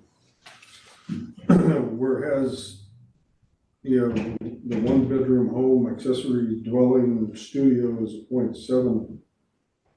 If you were to add that, say like a ADU, we just went through that, add that to the 3-bedroom, you gain a 1.7 versus, what is now the property with 4 bedrooms or more is only a 1.5. I think one of the explanations for that, I know you're just simply adding, right? You're adding, I think, is that the 4 bedrooms that we, sampled, they aren't fully occupied. Like there isn't a person generating wastewater in all 4 rooms all the time. Like a lot of people have 4-bedroom homes and it's the guest room is the 4th room. And so it just doesn't add. And then like the 0.7, you would say, oh, well, why wouldn't it be 2.1, 3 times 0.7 for a 3-bedroom? The 1-bedroom is 100% occupied, basically. I think that's the explanation we have, but I haven't I don't think we've dug deeper on why that anomaly exists other than that. I would say, on the 1-bedroom accessory dwelling, that number may actually be lower than the 0.7, but I don't remember how we derived that or what came to as far as the gallons, but we have a minimum that we collect also. So, and this all kind of predates mini homes and tiny homes, and I think we'll end up having eventually to look at those as well. But, I think that, the accessory dwelling and the 1-bedroom is probably a lower number, but we have a minimum for it. So, we don't get a lot of the 1.5 to 4 bedrooms also. So, okay. All right. So, are any more questions on this? Have we compared, or are there resources that CSDA has or Aqua has that we could glean from, or to do like a restaurants pretty much the same whether it's in Sonora or Reading or Yeah. Bakersfield. Mhm.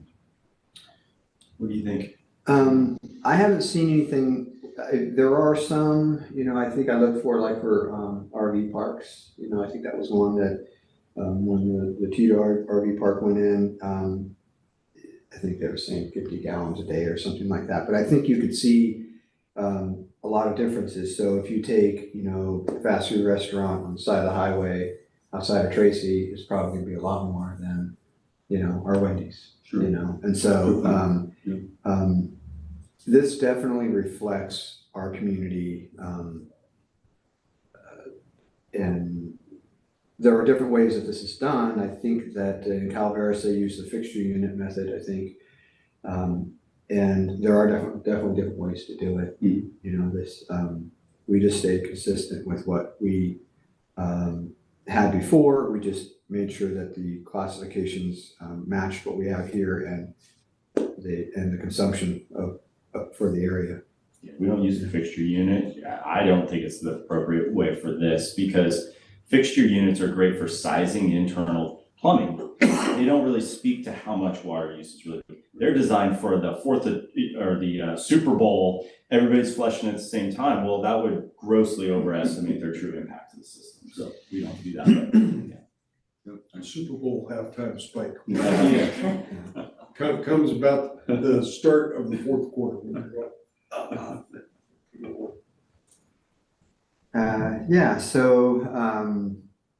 Here's that ESFR minimum here, because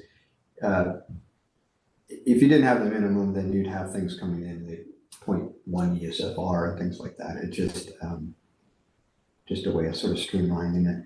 Now, this is, I kind of showed you this earlier, is what I call the fee determination page. This is the second page to the application. It used to be kind of hand filled out, but we've done it where it sort of auto fills. And again, what I'll do here is if this was a restaurant, I would put in the number of seats, like 20, and I could retype the seats here. And then that factor of 0.09, and I would multiply that out to get an overall demand factor here, or overall ESFR, which would then auto-populate down here, and then multiply the fee amounts, and then add them all up. And so there are cases, we lean on the demand factor table whenever it's appropriate, which is much of the time. There are times where a project is a little bit different, or we can't use it at all because there isn't a classification for it. Dialysis center was one of those. And there's different ways. Oftentimes we'll try to get consumption histories of similar facilities. Water usage records from the previous location, things like that. But for the most part, we're trying to utilize this demand factor table, and this is what the customer is seeing, and this kind of reflects what the average single family home in this district is paying when they connect these $2 amounts here. And that's kind of, and then I would add the reimbursements in here too on these lower lines. If there ended up being that $215 Selmas reimbursement, it would go in here. The special fees for me, what would be, I would fill in. And that's pretty much it. So you guys have any questions on this page?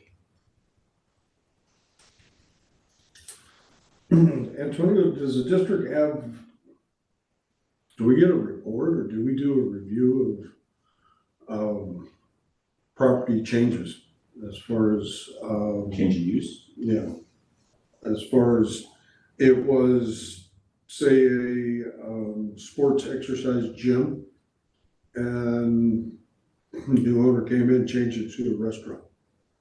No, most of the time, we aren't notified in that they just tell us. But the customer does if they're, most of the time, large commercial restaurants and things, they're coming to us because they have to, because they have infrastructure requirements that the new grease interceptors and things like that, and the county does send them over to us for those reasons.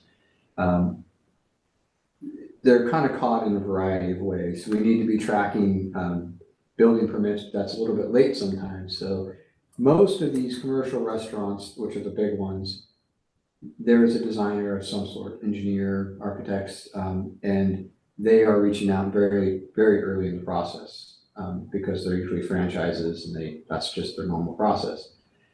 So from time to time, something comes in under the radar, kind of late in the game, and those are always a bummer to deal with, because you're usually there, well, not usually, but there can be pretty significant capacity fees required. We did put together a couple different brochures. One was a new development brochure that sits at the county and the city in their permit offices, for lack of a better word, that is available to people. If you're putting together a business, you should be asking questions about your utilities for sure. And we've done our best to try and get as much information out there to people in the beginning so that they know what they're in for. There are a lot of great realtors out there who ask a lot of great questions when properties sell, and a lot of great business owners up here that do the same. But unfortunately, every now and then, somebody doesn't ask the right question. How about the difference between a residential occupancy, full-time, and say like a residential Airbnb? Is there a difference in use scale between the two, or is it pretty consistent? We haven't looked at that, to be honest. And we don't have a different fee structure for that. That isn't something that we've looked at yet. We generally because what could be a vacation home or an Airbnb, we have no way of knowing when that will convert, especially like during COVID, to a full-time residence. So we treat them, we don't give them hey, you're only gonna be there for half the time or whatever. We treat them as, hey, you could be there all the time, and we have to have the capacity reserved for you to assume you were there all the time. Businesses are a little different just because business models, like a campground, like if a campground came in, I'm making it up, but they're not, obviously half the year it's rainy out, they're not going to be using the facility. So Antonio does do that with the businesses, but not on residential. Campground versus a trailer park. Right. So, just curious in general, what areas do we typically get pushback from people? Or do you mentioned in the earlier days, you got a lot of pushback or more frequent pushback, which is to understand what the public perception is of the way that we're charged. Are we simple, defensible, and equitable? I think that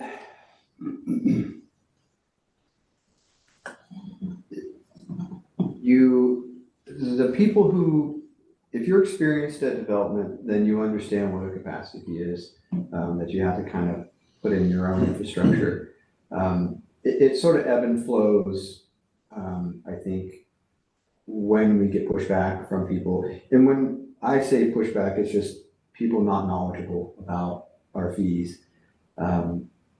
If you're referencing what I was talking about in the beginning, which was I had, when we first made the jump, like for sewer, I think we went from about 5,000, say 5,200, but previously it was 3,800. And there were a couple contractors who were just, one or two people, small outfit, built a house a year. And, $1,500 is, quite a bit of money to somebody like that. And so when we made that jump, they didn't know what was going to happen because they hadn't changed in quite some time. And so that's what I was alluding to when I said, some pushback because people weren't expecting it.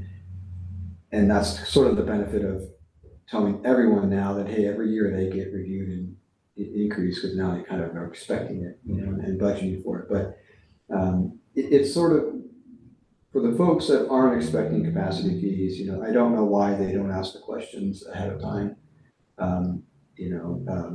I look at much of this through a personal lens, and I think some people often are more excited about the, picking out the chairs for the restaurant and the color theme and things like that, and they do overlook it, and so,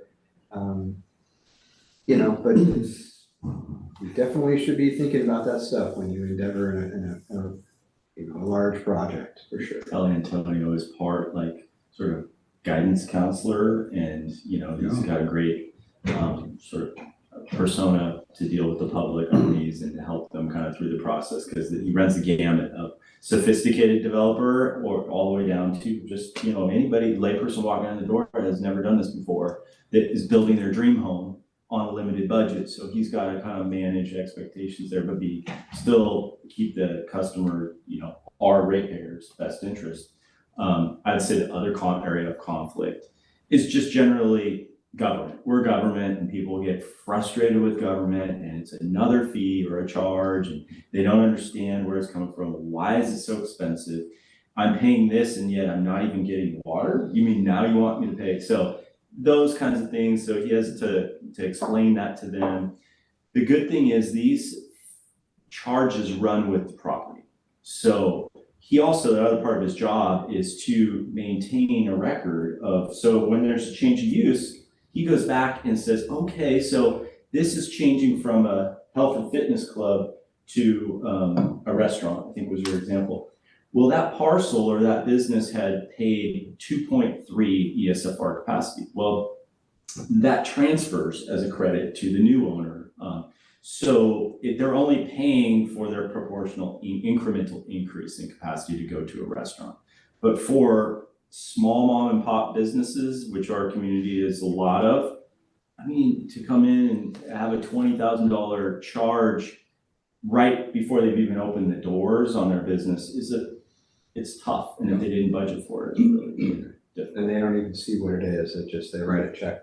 That's it. And we look bad to business too. So we don't look friendly to business. And so the board does have the ability to, it's got to be really careful, but I think they have the ability to space out capacity charge collections on a case-by-case basis.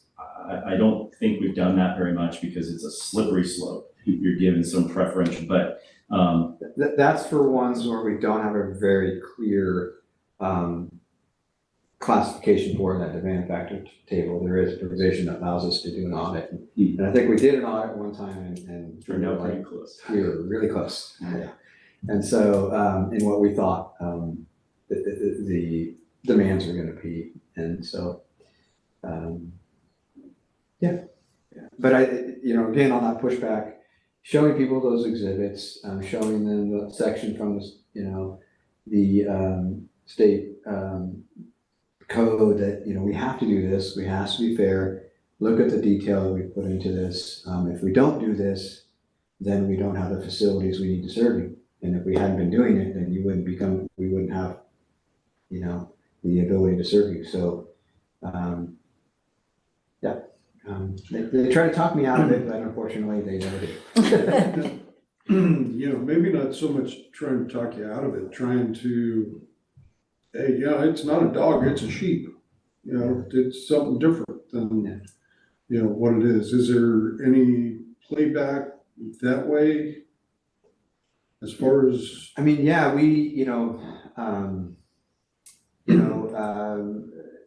I definitely take the side of the developer on things that I do. And I try to I've been given the mandate to find, if there's options there and I have 5 options and all 5 are within the district rules, I give them the best option, allow them to do what's in their best interest, but that's the most favorable to them. So if someone comes in with a project and something about it, there's a gray area to it, Eric and I talk about it and we have, conversations about how best to do it, justifiable. We can't give away things because we give away to one and we got to give it away to all, and we can't do that. So, but we definitely do our best to try and make a project work for someone and to look at it in the most favorable way we can for them. Often it's time consuming, but we do. And the only way to actually, is there any way to actually waive these fees? i.e. staff, board, anybody at the district actually have the Yeah, I think there is, and Jesse could speak to it more. I think, the board gives property tax revenue to the tune of like 900,000 a year or whatever. And that's purely discretionary funds, but then Steve would tell you, well, that's already been allocated into our rates. And so it may or not really be discretionary, but I think there is a way to do that, but you'd have to kind of explore the legal side of it. Yeah, and, that's just tangent, but just wanted to, kind of public meeting, make sure that it's clear and understood that, it's almost impossible to waive, capacity fees, being paid on a new hookup. Yeah, I mean, it's really, you'd have to have a really good reason and then it be legally defensible because you're taking a public asset that the public's paid into and giving, it's like a gift to public funds in a way. So like if there was I think there's special carve outs for it, but in case we'll have to look into it with Jesse. So, a question about when the new plant comes online, it's obviously going to impact all the calculations, or the processing, the treatment calculation.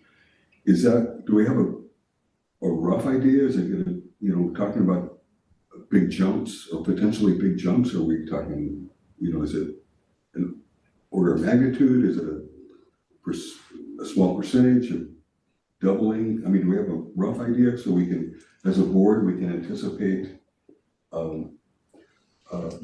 what's gonna happen once the rates change for coming at the new plant? I think it will go quite a bit, but we haven't gone through the calculation. I'm kind of thinking that's more of a administrative change than it would be actually coming back to the board. It is kind of interesting because, current listed capacity of the regional plant is 2.6.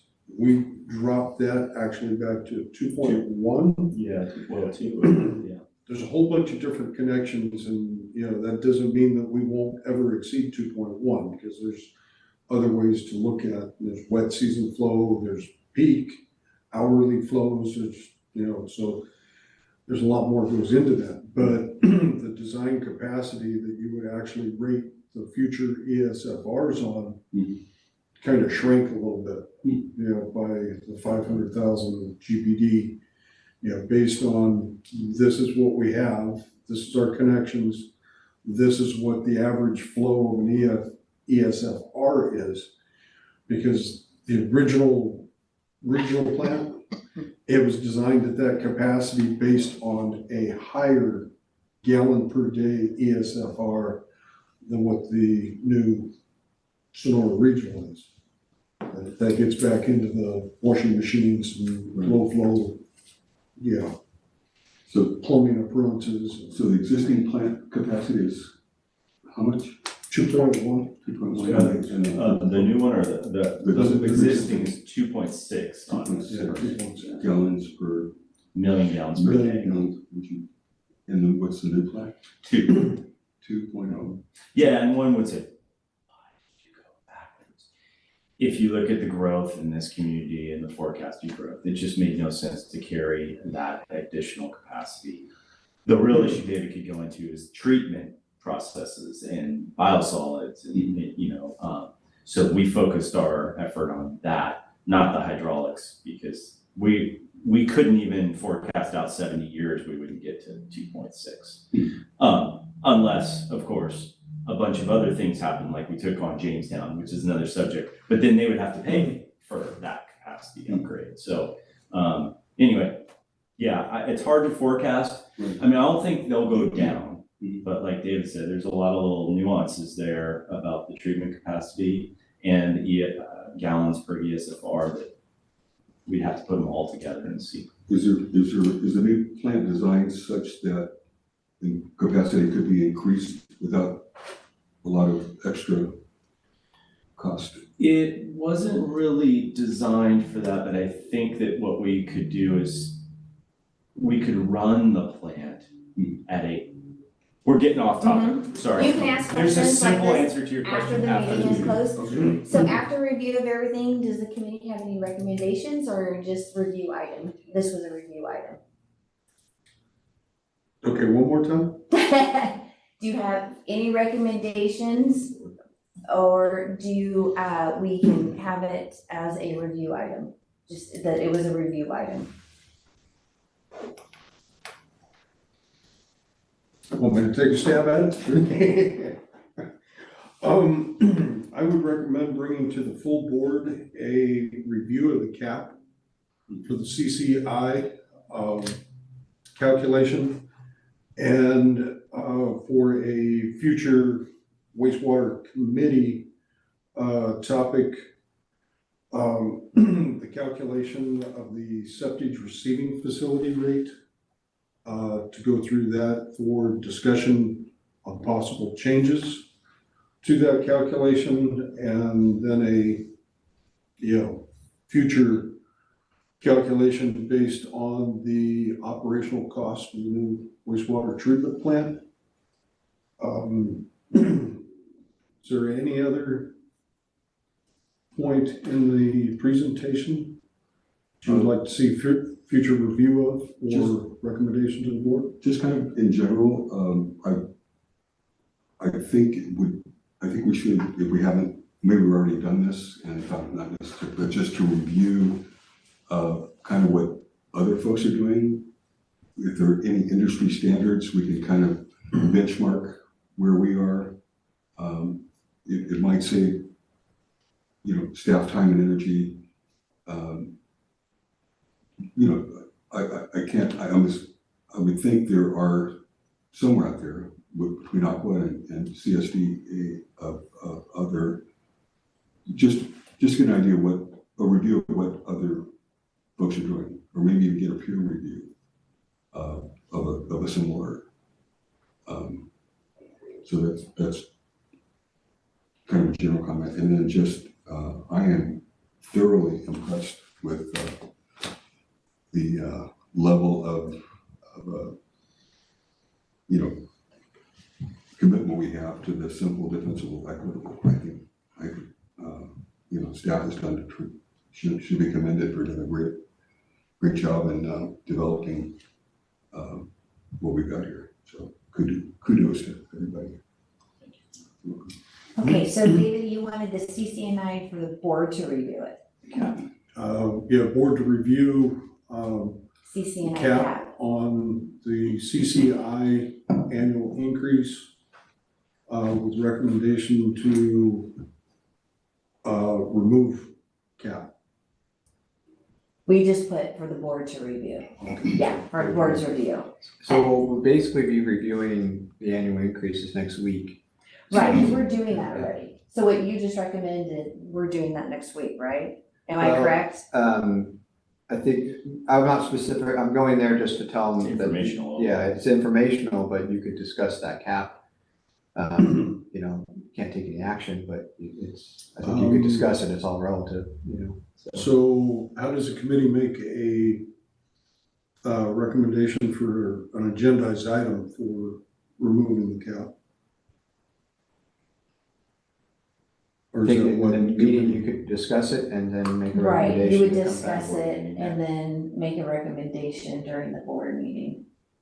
Because that's a board action. Yeah, removing the cap would take board action, but how do we recommend, or is that where you're at? The board as would well, have to too, as far as- review it and then the recommendation would come out of the board meeting. For a future agenda to. Right, for a future Okay, so agenda item. Mhm. it'd actually have to travel through 2 board meetings and Correct, right. Okay, and then you have review of other districts, I kind of got that. And you would like to see a wastewater committee meeting on septage fees, correct? correct. Okay, just making sure I got everything. And did I miss anything else? But just a heads up, or we have a ballpark idea of what the landscape's gonna look like fee-wise with the new plant. Okay, So we're proactive and we're keeping the public informed, so there's not this big shock of all right, a we'll keep probably put a jumping fees. review of wastewater connection and capital facility fees, once the new plant is complete. Well, I think you wanna start messaging the. yeah, I think we need to prepare the public for, what's coming down the pipe. I don't know how to do that. I'm a little fuzzy on how we accomplish that, but just, hey, we got the new plant, and, rather than, everybody gets surprised, we prepare the public. Okay, so, public information, of the new wastewater connection capital facilities fees with the new plant. Okay, perfect. And then commending the staff, so we're doing a great job. That's a bold calculation, but Okay, if No, we've got I think the every, board should I think the board should acknowledge it. Yeah. Great job. okay, and if we're good, then we can adjourn the meeting.